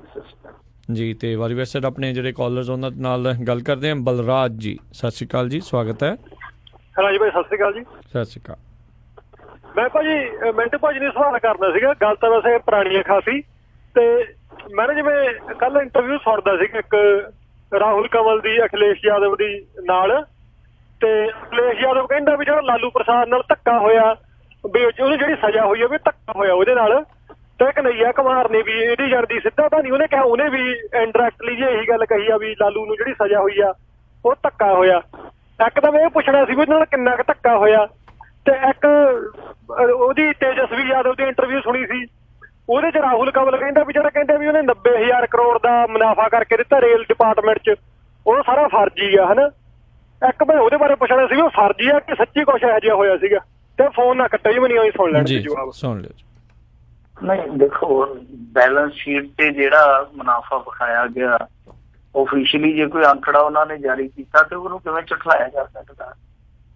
ਇਹ ਤੇ ਨਹੀਂ ਨਾ ਹੋ ਸਕਦਾ ਕਿ ਉਹ ਆਪਣੇ ਘਰੋਂ ਲਿਆਇਆ ਉਹ ਅੰਕੜਾ ਕੱਢ ਕੇ, ਤੇ ਜੇ ਉਹਨੇ ਆਪਣੇ ਕੋਲੋਂ ਹੀ ਦੱਸ ਦਿੱਤਾ ਹੋਵੇ ਤੇ ਫਿਰ ਕੁਛ ਕਹਿ ਨਹੀਂ ਸਕਦੇ, ਕਿਉਂਕਿ ਲਾਲੂ ਦੀ ਜਿਹੜੀ ਰਾਜਨੀਤੀ ਆ ਉਹ ਇਹੋ ਜਿਹੀ ਵੀ ਰਹੀ ਆ। ਹੋਟਲਾਂ ਦੇ ਠੇਕੇ ਉਹਨੇ ਦਿੱਤੇ ਸੀਗੇ, ਇੱਥੋਂ ਸਾਰਾ ਕੁਛ ਚੱਲਦਾ ਪਿਆ। ਬਾਕੀ ਧੱਕਾ ਤੁਹਾਨੂੰ ਪਤਾ ਹੀ ਆ ਜਿੰਨਾ ਕੁਝ ਚੱਲਦਾ। ਇੱਥੇ ਹੁਣੇ ਗੱਲ ਕਰਕੇ ਹਟੇ ਆਪਾਂ, ਅਸਤੀਫਾ ਕਿੰਨਾ ਹਾਲਾਤਾਂ ਚ ਆਇਆ ਆਪਾਂ ਨੂੰ ਵੀ ਜਿਹਦਾ ਪਿਆ। ਮਾੜਾ ਮੋਟਾ ਤੇ ਕਿਤੇ ਨਾ ਕਿਤੇ ਹੋ ਜਾਂਦਾ, ਪਰ ਜਿਹੜਾ ਲਾਲੂ ਪ੍ਰਸਾਦ ਯਾਦਵ ਦਾ ਤੁਸੀਂ ਪਿਛਲਾ ਰਿਕਾਰਡ ਦੇਖ ਲਓਗੇ, ਜਿਹੜੀਆਂ ਉਹਨੇ ਚੀਜ਼ਾਂ ਕੀਤੀਆਂ ਨੇ, ਜੇ ਉਹਦਾ ਤੁਸੀਂ ਪਿਛਲਾ ਘਰ-ਬਾਰ ਦੇਖ ਲਓਗੇ, ਫਿਰ ਮੇਰੇ ਖਿਆਲ ਦੇ ਨਾਲ ਇਹ ਨਹੀਂ ਆਪਾਂ ਕਹਿ ਸਕਦੇ ਕਿ ਨਿਰਾ ਪੂਰਾ ਧੱਕਾ ਹੋ ਗਿਆ। ਹਾਂ, ਚੱਲਦੀ ਵੀਰ ਦੇ ਵਿੱਚ ਕਿਤੇ ਧੱਕਾ ਲੱਗ ਜ਼ਰੂਰ ਜਾਂਦਾ। ਜੇ ਤੁਸੀਂ ਆਖੋ ਕਿ ਲਾਲੂ ਪ੍ਰਸਾਦ ਯਾਦਵ ਹੈ ਜਿਹੜਾ, ਉਹ ਤੇ ਹੈਗਾ ਹੀ ਪੂਰਾ 24 ਕੈਰਟ ਦਾ ਸੋਨਾ ਦੁੱਧ ਧੋਤਾ, ਮੇਰੇ ਖਿਆਲ ਦੇ ਨਾਲ ਇਹ ਚੀਜ਼ ਨਹੀਂ ਕਹੀ ਜਾ ਸਕਦੀ, ਕਿਉਂਕਿ ਉਹ ਇੱਕ ਘੁਟਾਲਾ ਸੀ ਜਿਹੜਾ ਖਾਸ ਤੌਰ ਤੇ ਚਾਰਾ ਘੁਟਾਲਾ, ਉਹਦੇ ਵਿੱਚ ਬਹੁਤ ਹੱਦ ਤੱਕ ਚੀਜ਼ਾਂ ਜਿਹੜੀਆਂ ਨੇ ਉਹ ਸਾਫ਼ ਹੋਈਆਂ ਨੇ, ਸਾਬਤ ਹੋਈਆਂ ਨੇ ਕਿ ਕਿੱਦਾਂ ਖਜ਼ਾਨੇ ਚੋਂ ਕੱਢ ਕੇ ਪੈਸੇ ਵਰਤੋਂ ਕੀਤੀ ਗਈ ਆ। ਇਹ ਲੋਕ ਜਿਹੜੇ ਮੁੱਖ ਮੰਤਰੀ ਸੀਗੇ ਜਾਂ ਜਿਹੜੇ ਗਵਰਨਰ ਸੀਗੇ, ਇਹ ਕਿਵੇਂ ਮੁਨਕਰ ਹੋ ਸਕਦੇ ਆ? ਇਹ ਸਾਰਾ ਕੁਛ ਆ ਜਿਹੜਾ ਹੋਇਆ ਨੀ ਗਾ। ਇੰਨਾ ਪੈਸਾ ਜੇ ਉਹ ਘੁਟਾਲੇ ਦੇ ਰੂਪ ਚ ਹੋਇਆ ਹੀ ਨੀਗਾ ਤੇ ਤੁਸੀਂ ਮੈਨੂੰ ਦੱਸ ਦਿਓ ਕਿ ਪੈਸਾ ਗਿਆ ਕਿੱਧਰ ਆ? ਜੀ ਜੀ ਜੀ ਬਿਲਕੁਲ। ਤੇ ਅਗਲੇ ਕਾਲਰ ਉਹਨਾਂ ਨਾਲ ਗੱਲ ਕਰਦੇ ਆਪਣੇ ਨਾਲ ਜੁੜੇ ਨੇ ਪਰਮਿੰਦਰ ਜੀ। ਸਤਿ ਸ਼੍ਰੀ ਅਕਾਲ ਜੀ। ਸਤਿ ਸ਼੍ਰੀ ਅਕਾਲ ਜੀ ਤੁਹਾਨੂੰ ਦੋਵਾਂ ਨੂੰ। ਸਤਿ ਸ਼੍ਰੀ ਅਕਾਲ। ਤੇ ਮਿੰਟੂ ਜੀ, ਮੈਂ ਖੈਰ ਖਬਰ ਤੁਸੀਂ ਸਾਂਝੀ ਕਰ ਹੀ ਦਿੱਤੀ ਹੈ, ਮੈਂ ਉਹਦੇ 'ਚ ਥੋੜਾ ਜਿਹਾ ਤੁਹਾਡਾ ਪ੍ਰਤੀਕਰਮ ਜਾਣਨਾ ਚਾਹੁੰਦਾ ਤੇ ਤੁਹਾਨੂੰ ਬੇਨਤੀ ਹੈ ਕਿ ਜੇ ਤੁਸੀਂ ਇਹਦੇ ਬਾਰੇ ਤੁਸੀਂ ਬਹੁਤ ਵਧੀਆ ਲਿਖਾ ਰਹੀ ਹੋ, ਜੇ ਤੁਸੀਂ ਕੁਛ ਇਹਦੇ ਬਾਰੇ ਕਾਲਮ ਅਖਬਾਰ ਦੇ ਵਿੱਚ ਲਿਖ ਸਕੋ, ਕਿਉਂਕਿ ਅਧਿਆਪਕ ਅਤੇ ਵਿਦਿਆਰਥੀ ਦੋਵੇਂ ਰਾਸ਼ਟਰ ਦੇ ਨਿਰਮਾਤਾ ਹੁੰਦੇ ਆ। ਅਧਿਆਪਕਾਂ ਨੂੰ ਨਾਲ ਕੀ ਇਹ ਕੋਝਾ ਮਜ਼ਾਕ ਕਰਨ ਲੱਗੀ ਹੈ ਸਰਕਾਰ? ਇੱਕ ਤਾਂ ਆਪਾਂ ਕਹਿ ਦਈਏ ਕਿ ਵਿਧਾਇਕ, ਕੈਬਨਿਟ ਮਿਨਿਸਟਰ ਜਾਂ ਮੁੱਖ ਮੰਤਰੀ ਅਨਪੜ੍ਹ ਨੇ, ਉਹਨਾਂ ਨੂੰ ਪਤਾ ਨਹੀਂ ਵੀ ਅਧਿਆਪਕ ਕਿਵੇਂ ਬਣਿਆ ਜਾਂਦਾ। ਸੋ ਸਾਰੇ ਪੜ੍ਹੀ ਲਿਖੀ ਕੈਬਨਿਟ ਹੈ, ਮੁੱਖ ਮੰਤਰੀ ਸਾਹਿਬ ਵੀ ਪੜ੍ਹੇ ਹੋਏ ਨੇ।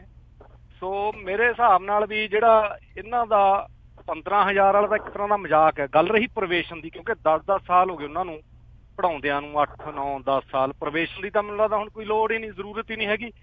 ਹਿੰਦੁਸਤਾਨ ਦੀ ਸੁਪਰੀਮ ਕੋਰਟ ਵੀ ਇਹ ਅਲਾਓ ਕਰਦੀ ਹੈ ਕਿ ਜੇ ਤੁਸੀਂ more than near about 10 year ਤੁਸੀਂ ਪੜ੍ਹਾਉਂਦੇ ਹੋ ਜਾਂ ਮੋਰ ਦੈਨ 8 ਈਅਰ ਤੁਸੀਂ ਪੜ੍ਹਾ ਲੈਂਦੇ ਹੋ, ਜਾਂ ਕਿਸੇ ਵੀ ਕੰਮ ਦੇ ਵਿੱਚ ਤੁਸੀਂ ਇੰਨਾ ਚਿਰ ਤੁਸੀਂ ਕੱਚੇ ਜਾਂ ਤੁਸੀਂ ਲਗਾਤਾਰ ਕੰਮ ਕਰ ਰਹੇ ਹੋ, ਤਾਂ ਤੁਹਾਨੂੰ ਕਿਸੇ ਵੀ ਪ੍ਰੋਬੇਸ਼ਨ ਦੀ ਜਾਂ ਕਿਸੇ ਵੀ ਹੋਰ ਕੁਆਲੀਫਿਕੇਸ਼ਨ ਦੀ ਲੋੜ ਨਹੀਂ ਜੇ ਤੁਸੀਂ ਉਹ ਕੁਆਲੀਫਿਕੇਸ਼ਨ ਮੈਚ ਨਹੀਂ ਕਰਦੇ।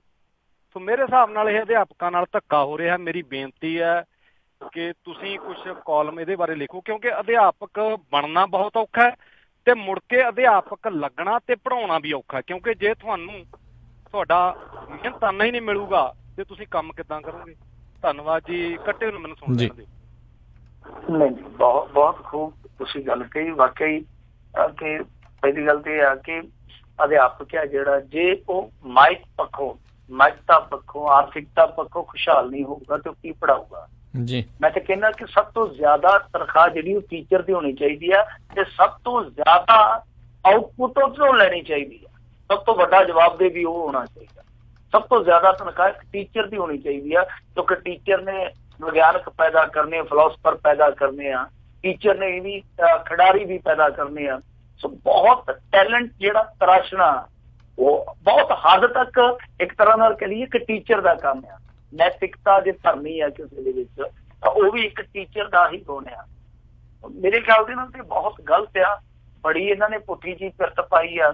ਹੁਣ ਦੇਖਦੇ ਆ ਕੀ ਬਣਦਾ, ਪਰ ਸਾਡੇ ਲੇਖੇ ਜੋ ਵੀ ਲੱਗਦਾ ਅਸੀਂ ਤੇ ਇੱਥੇ ਵੀ ਗੱਲ ਕਰਦੇ ਆ, ਤੁਹਾਡੇ ਤੱਕ ਵੀ ਸੋਸ਼ਲ ਮੀਡੀਆ ਤੇ ਜੋ ਵੀ ਸਾਡੇ ਕੋਲ ਮੰਚ ਹੈਗੇ ਆ, ਤੇ ਜੇ ਸਮਾਂ ਮਿਲਿਆ ਮੈਂ ਲਿਖ ਵੀ ਦਊਂਗਾ ਅਖਬਾਰ ਵਾਸਤੇ। ਤੇ ਉਹ ਜਿਹੜੇ ਪਿਛਲੇ ਕਾਲਰ ਨੇ ਸਵਾਲ ਕੀਤਾ ਸੀ, ਇੱਕ ਚੀਜ਼ ਮੈਂ ਉਹਦੇ ਨਾਲ ਜੋੜ ਦੇਵਾਂ, ਅਖਿਲੇਸ਼ ਦਾ ਕੁਣਬਾ ਤੇ ਜਿਹੜਾ ਲਾਲੂ ਦਾ ਕੁਣਬਾ ਇਹ ਸਕੇ ਸੰਬੰਧੀ ਆਪਸ ਦੇ ਵਿੱਚ, ਸਕੇ ਸਰਬੰਧੀ ਆ। ਜਦੋਂ ਸਕੇ ਸਰਬੰਧੀ ਹੋਣ ਮਾੜਾ ਮੋਟਾ ਅਗਲਾ ਇੰਨਾ ਕੁ ਫਿਰ ਪਰਦਾ ਕੱਜਦਾ ਹੀ ਆ। ਤੁਹਾਨੂੰ ਪਤਾ ਹੀ ਆ ਕਿ ਜਦੋਂ ਇਸ ਤਰ੍ਹਾਂ ਦੀ ਕੁੜਮਾਚਾਰੀ ਹੋਵੇ ਸਿਆਸਤ ਦੇ ਵਿੱਚ, ਫਿਰ ਅਗਲਾ ਇੰਨਾ ਕੋਈ ਲਿਹਾਜ਼ ਵੀ ਰੱਖ ਦਿੰਦਾ। ਤਾਂ ਇਹਨਾਂ ਦੀ ਬਹੁਤ ਨੇੜ ਦੀ ਰਿਸ਼ਤੇਦਾਰੀ ਹੈ ਦੋਨਾਂ ਪਰਸਨਾਂ। ਜੀ ਜੀ ਮਿੰਟੂ ਜੀ, ਇੱਕ ਜਿਹੜੇ ਮੁਲਕ ਆ ਜਿਹੜੇ ਸਕੈਂਡੀਨੇਵੀਅਨ ਜਿੱਦਾਂ ਸਵੀਡਨ ਵਰਗੇ ਜਿਹੜੇ ਉੱਧਰਲੇ ਪਾਸੇ ਮੁਲਕ ਆ, ਉੱਥੇ ਕਹਿੰਦੇ ਜਿਹੜੇ ਅਧਿਆਪਕਾਂ ਦੀ ਤਨਖਾਹ ਆ ਉਹ ਬਰਾਬਰ ਆ ਡਾਕਟਰਾਂ ਦੇ ਤੇ ਇੰਜੀਨੀਅਰਾਂ ਦੇ। ਤੇ ਜਿੱਦਾਂ ਆਪਾਂ ਰੁਤਬੇ ਦੀ ਗੱਲ ਕਰਦੇ ਹਾਂ ਤੇ ਬਹੁਤ ਇੱਕ ਸਤਿਕਾਰਤ ਜਿਹੜੇ ਆ ਉਹਨਾਂ ਨੂੰ ਉੱਥੇ ਮੰਨਿਆ ਜਾਂਦਾ ਆ, ਤਾਂ ਜੋ ਵੱਧ ਤੋਂ ਵੱਧ ਲੋਕ ਜਿਹੜੇ ਆ ਉਸ ਪਾਸੇ ਵੱਲ ਨੂੰ ਆਉਣ, ਕਿਉਂਕਿ ਦੇਸ਼ ਦਾ ਨਿਰਮਾਣ ਤੇ ਭਵਿੱਖ ਦਾ ਨਿਰਮਾਣ ਜਿਹੜਾ ਆ ਉਹਨਾਂ ਦੇ ਹੱਥਾਂ ਦੇ ਵਿੱਚ ਹੁੰਦਾ ਆ। ਸੋ ਆਈ ਥਿੰਕ ਅਜਿਹੇ ਮੁਲਕਾਂ ਨੂੰ ਜ਼ਰੂਰ ਸਾਰੇ ਨੂੰ ਹੀ ਸਬਕ ਲੈਣ ਦੀ ਜ਼ਰੂਰਤ ਆ। ਅਸੀਂ ਜਿਸ ਮੁਲਕ 'ਚ ਇੱਥੇ ਬੈਠੇ ਹਾਂ ਇੱਥੇ ਵੀ ਬਹੁਤ ਵਾਦ ਵਿਵਾਦ ਰੌਲਾ ਜਿਹੜਾ ਆ ਅਧਿਆਪਕਾਂ ਦੀਆਂ ਤਨਖਾਹਾਂ ਨੂੰ ਲੈ ਕੇ ਪਿਆ ਰਹਿੰਦਾ ਆ। ਅਗਲੀ ਜਿਹੜੇ ਆਪਣੇ ਕਾਲਰ ਆਪਣੇ ਨਾਲ ਜੁੜੇ ਨੇ ਬਲਬੀਰ ਜੀ, ਸਤਿ ਸ਼੍ਰੀ ਅਕਾਲ, ਸਵਾਗਤ ਹੈ ਜੀ। ਹਾਂਜੀ ਸਤਿ ਸ਼੍ਰੀ ਅਕਾਲ ਜੀ ਦੋਨੇ ਛੋਟੇ ਵੀਰਾਂ ਨੂੰ। ਸਤਿ ਸ਼੍ਰੀ ਅਕਾਲ ਜੀ। ਮੈਂ ਪੁੱਛਣ ਲੱਗਾ ਸੀਗਾ ਮਿੰਟੂ ਬਾਈ ਨੂੰ ਬਈ ਇਹ ਜਿਹੜਾ ਆਪਣਾ ਇੰਡੀਆ ਹੈ ਅੰਨੀ ਨਗਰੀ ਇਹਨੂੰ ਕਹਿ ਸਕਦੇ ਆ ਬਈ, ਉੱਥੇ ਜਿਹੜੇ ਅਧਿਆਪਕ ਆ ਉਹ ਤਾਂ ਵਿਚਾਰੇ ਸੜਕਾਂ ਤੇ ਰੋਂਦੇ ਫਿਰਦੇ ਆ, ਪਹਿਲਾਂ ਬਾਦਲ ਨੂੰ ਰੋਂਦੇ ਰਹੇ, ਹੁਣ ਕੈਪਟਨ ਨੂੰ ਰੋਂਦੇ ਆ। ਪਰ ਜਿਹੜੇ ਇਹ ਵਿਹਲੇ ਲੀਡਰ ਹੁਣ ਜਿਵੇਂ ਭੱਠਲ ਹੈ ਜਾਂ ਵਗੈਰਾ, ਇਹਨਾਂ ਦੀ 5-5 ਲੱਖ ਰੁਪਈਆ ਪੈਨਸ਼ਨ ਹੈ, ਔਰ ਜਿਹੜੇ ਆਪਣੀਆਂ ਵੋਟਾਂ ਨਾਲ ਚੁਣ ਕੇ ਗਏ ਵੇ ਆ ਇਹ ਆਪਦੀ ਜਦੋਂ ਮਰਜ਼ੀ ਤਨਖਾਹ ਵਧਾ ਲੈਂਦੇ ਆ। ਇਹ ਕਿੱਦਾਂ ਦਾ, ਇਹ ਕੀ ਇਹਦਾ ਕੋਈ ਹੋਊਗਾ? ਹੁਣ ਬਾਦਲ ਦੀ ਵੀ ਕਹਿੰਦੇ 5-6 ਲੱਖ ਰੁਪਈਆ ਪੈਨਸ਼ਨ ਹੈ, ਉਹਦਾ ਵਿਚਾਰਾ ਖੈਰ ਗਰੀਬ ਹੈ, ਤੇ ਇਹਦੇ ਬਾਰੇ ਜ਼ਰੂਰ ਦੱਸੋ। ਨਹੀਂ, ਬਾਦਲ ਦੀ ਕੋਈ ਪੈਨਸ਼ਨ ਨਹੀਂ ਹੈਗੀ, ਬਾਦਲ ਦੀ ਕੋਈ ਪੈਨਸ਼ਨ ਨਹੀਂ ਹੈ, ਕਿਉਂਕਿ ਬਾਦਲ ਮੌਜੂਦਾ ਵਿਧਾਇਕ ਆ। ਬਾਦਲ ਦੀ ਜੇ ਪੈਨਸ਼ਨ ਲੱਗੂਗੀ, ਮੰਨ ਲਓ ਅੱਜ ਦੀ ਘੜੀ ਲੱਗਦੀ ਆ, ਉਹ ਵਿਧਾਇਕੀ ਛੱਡ ਦਿੰਦੇ ਆ, ਸਾਬਕਾ ਵਿਧਾਇਕ ਹੋ ਜਾਂਦੇ ਆ, ਤਾਂ ਫਿਰ ਉਹਨਾਂ ਦੀ ਪੈਨਸ਼ਨ ਜਿਹੜੀ ਅੰਦਾਜ਼ਨ ਬਣਨੀ ਆ ਉਹ 5.25 ਲੱਖ ਰੁਪਈਆ ਜੀ ਬਣਨੀ ਆ। ਮਤਲਬ ਕਿ ਇਹ ਕਿਉਂਕਿ 5-6 ਵਾਰੀ ਰਹੇ ਵਿਧਾਇਕ, ਉਸ ਲਿਹਾਜ਼ ਦੇ ਨਾਲ ਕਿਹਾ ਜਾਂਦਾ ਪੈਨਸ਼ਨ ਨਹੀਂ ਹੈ, ਇਹ ਤਾਂ ਤਨਖਾਹ ਲੈਂਦੇ ਆ। ਤੇ ਕਿਸੇ ਸਮੇਂ ਸਭ ਤੋਂ ਮਹਿੰਗੇ ਮੁੱਖ ਮੰਤਰੀ ਸੀਗੇ ਦੇਸ਼ ਦੇ। ਤੇ ਦੂਜੀ ਚੀਜ਼ ਜਿਹੜੀ ਗੱਲ ਆ, ਦੇਖੋ ਨਵ ਉਦਾਰਵਾਦੀ ਨੀਤੀਆਂ ਜਦੋਂ ਤੋਂ ਇਹਨਾਂ ਨੇ ਅਖਤਿਆਰ ਕੀਤੀਆਂ ਨੇ 1991 ਵਿੱਚ, ਉਹ ਵਿੱਚੋਂ ਹੀ ਇਹ ਚੀਜ਼ਾਂ ਨਿਕਲਦੀਆਂ ਨੇ, ਸਿਧਾਂਤ ਨਿਕਲਦਾ ਇਹਦੇ ਵਿੱਚ, ਨਵ ਉਦਾਰਵਾਦ ਦੇ ਵਿੱਚੋਂ ਇਹੀ ਚੀਜ਼ ਨਿਕਲਦੀ ਆ ਕਿ ਕਿੱਦਾਂ ਘੱਟ ਤੋਂ ਘੱਟ ਉਜ਼ਰ ਦੇ ਵਿੱਚ ਤੁਸੀਂ ਬੰਦੇ ਤੋਂ ਵੱਧ ਕੰਮ ਲੈਣਾ। ਸੋ ਇਹ ਜਿਹੜੀ ਠੇਕਾ ਭਰਤੀ ਆ ਜਾਂ ਜਿੱਦਾਂ ਇਹ ਡੇਲੀ ਬੇਸਿਸ ਤੇ ਰੱਖੇ ਜਾਂਦੇ ਆ ਕੰਮ, ਇਹ ਸਿਰਫ ਸ਼ੋਸ਼ਣ ਵਾਸਤੇ ਰੱਖੇ ਜਾਂਦੇ ਆ। ਕਿਉਂਕਿ ਇੱਕ ਬੰਦਾ ਉਹ ਡਿਗਰੀ ਹੋਲਡਰ ਆ, ਉਹ ਕੰਮ ਕਰਦਾ 4 ਘੰਟੇ 6 ਘੰਟੇ 8 ਘੰਟੇ, ਉਹ ਤੋਂ ਜਿਹੜੀ ਤਨਖਾਹ ਵਸੂਲ ਕਰਦਾ ਗਵਰਨਮੈਂਟ ਤੋਂ ਉਹ ਹੈਗੀ 60-70 ਹਜ਼ਾਰ। ਇਹ ਜਿਹੜੇ ਲੋੜਵੰਦ ਹੈ ਲੋਕ, ਇਹ ਠੇਕੇ ਤੇ 6-7 ਹਜ਼ਾਰ 'ਚ ਵੀ ਕੰਮ ਕਰੀ ਜਾਂਦੇ ਆ, ਉਹਨਾਂ ਨੇ ਫਿਰ ਪੱਕਿਆਂ ਤੋਂ ਕੀ ਲੈਣਾ। ਸੋ ਇਹ ਨਵ ਉਦਾਰਵਾਦਤਾ ਦਾ ਇਹ ਸਾਡੇ ਸਾਹਮਣੇ ਸਿੱਟਾ। ਠੀਕ ਆ, ਮਨਮੋਹਨ ਸਿੰਘ ਹੋਰਾਂ ਨੇ ਉਸ ਸਮੇਂ ਡੁੱਬਦੇ ਹੋਏ ਦੇਸ਼ ਨੂੰ ਬਚਾ ਲਿਆ ਸੀਗਾ, ਪਰ ਇਹ ਚੀਜ਼ਾਂ ਜਿਹੜੀਆਂ ਨੇ ਨਾ, ਇਹ ਚੀਜ਼ਾਂ ਇਸੇ ਹੀ ਪ੍ਰਕਰਨ ਦਾ ਇੱਕ ਹਿੱਸਾ ਨੇ। ਇਹਨਾਂ ਨੂੰ ਹੁਣ ਤੁਸੀਂ ਨੈਗੇਟਿਵ ਕਹਿ ਲਓ ਜਾਂ ਇਹਨਾਂ ਦਾ ਉਲਟ ਰਿਐਕਸ਼ਨ ਕਹਿ ਲਓ, ਜੋ ਮਰਜ਼ੀ ਆ, ਇਹ ਇਹਨਾਂ ਚੀਜ਼ਾਂ ਦਾ ਹੀ ਹਿੱਸਾ। ਇਹ ਸਾਰੇ ਪਾਸੇ ਹੀ ਆ। ਮੈਂ ਤੁਹਾਨੂੰ ਦੱਸ ਦਿੰਦਾ ਕਿ ਇਕੱਲੇ ਪੰਜਾਬ 'ਚ ਹੀ ਨਹੀਂ, ਜਿਹੜਾ ਮੋਦੀ ਦਾ ਰਾਜ ਆ, ਮੋਦੀ ਦੇ ਰਾਜ ਦੇ ਵਿੱਚ ਚਲੇ ਜਾਓ, ਉੱਥੇ ਵੀ ਅਧਿਆਪਕਾਂ ਦਾ ਇਹੋ ਹਾਲ ਆ। ਜੇ ਯੂਪੀ 'ਚ ਚਲੇ ਜਾਓ, ਯੂਪੀ 'ਚ ਵੀ ਇਹੋ ਹਾਲ ਆ, ਕਿਉਂਕਿ ਸਿੱਖਿਅਤ ਲੋਕਾਂ ਦੀ ਕੋਈ ਕਮੀ ਨਹੀਂ, ਉਹ ਵਾਧੂ ਹੈ। ਇੱਕ ਸੀਟ ਲਈ 5-5 ਬੰਦੇ ਖੜੇ ਆ ਲਾਈਨ ਦੇ ਵਿੱਚ।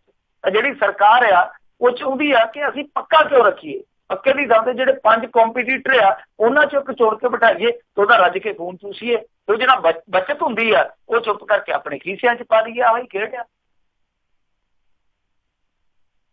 ਜੀ। ਤੇ ਅਗਲੇ ਮਿੰਟੂ ਜੀ ਆਪਣੇ ਕਾਲਰ ਉਹਨਾਂ ਦੇ ਨਾਲ ਗੱਲ ਕਰਦੇ ਹਾਂ ਜੀ, ਜੁੜੇ ਹੋਏ ਨੇ ਮੋਹਨ ਸਿੰਘ ਜੀ। ਸਤਿ ਸ਼੍ਰੀ ਅਕਾਲ ਜੀ। ਹਾਂਜੀ ਹਾਂਜੀ ਜੀ ਸਤਿ ਸ਼੍ਰੀ ਅਕਾਲ ਜੀ, ਕੀ ਸਵਾਲ ਹੈ? ਮਿੰਟੂ ਜੀ, ਮੇਰਾ ਤਾਂ ਪੰਜਾਬ ਦੀਆਂ ਖਬਰਾਂ ਇੰਡੀਆ ਦੀਆਂ ਸੁਣ ਕੇ ਤਾਂ ਮਾੜੀਆਂ ਖਬਰਾਂ ਅੱਕ ਗਏ ਆ। ਉਹ ਤਾਂ ਨਹੀਂ, ਆਪਣੀ ਮੇਰੀ ਇੱਕ ਪਰਸਨਲ ਅਲੱਗ ਕਿਸਮ ਦਾ ਸਵਾਲ ਹੈ ਮਿੰਟੂ ਜੀ ਨੂੰ ਕਿ ਮੈਂ 32-33 ਸਾਲ ਨੌਕਰੀ ਕੀਤੀ ਬਠਿੰਡੇ ਟੈਲੀਫੋਨ ਮਹਿਕਮੇ 'ਚ। ਮੇਰਾ ਇੱਕ ਫਰੈਂਡ ਹੁੰਦਾ ਸੀ ਮਿੰਟੂ, ਉਹਦਾ ਅਸਲੀ ਨਾਂ ਤਾਂ ਸਾਨੂੰ ਵੀ ਨਹੀਂ ਪਤਾ ਲੱਗਾ, ਮਿੰਟੂ ਹੀ ਕਹਿੰਦੇ ਸੀ। ਪਰ ਸ਼ਾਇਦ ਉਹ ਤਾਂ ਨਹੀਂ ਤੁਸੀਂ ਹੈਗੇ, ਤੁਹਾਡੇ ਪਿਤਾ ਜੀ ਦਾ ਨਾਂ ਪ੍ਰੋਫੈਸਰ ਅਮਰੀਕ ਸਿੰਘ ਤਾਂ ਨਹੀਂ ਸੀ?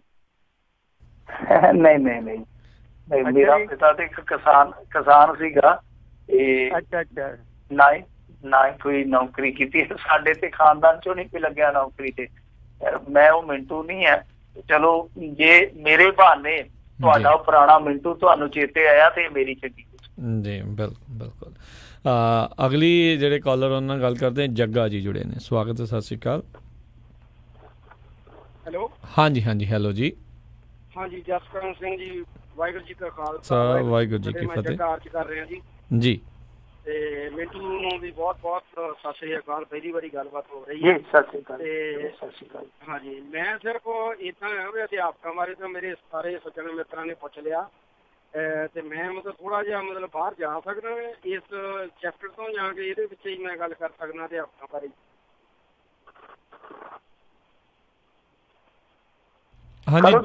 ਹਾਂਜੀ ਪੁੱਛੋ ਜੀ, ਕਿਹੜਾ ਸਵਾਲ?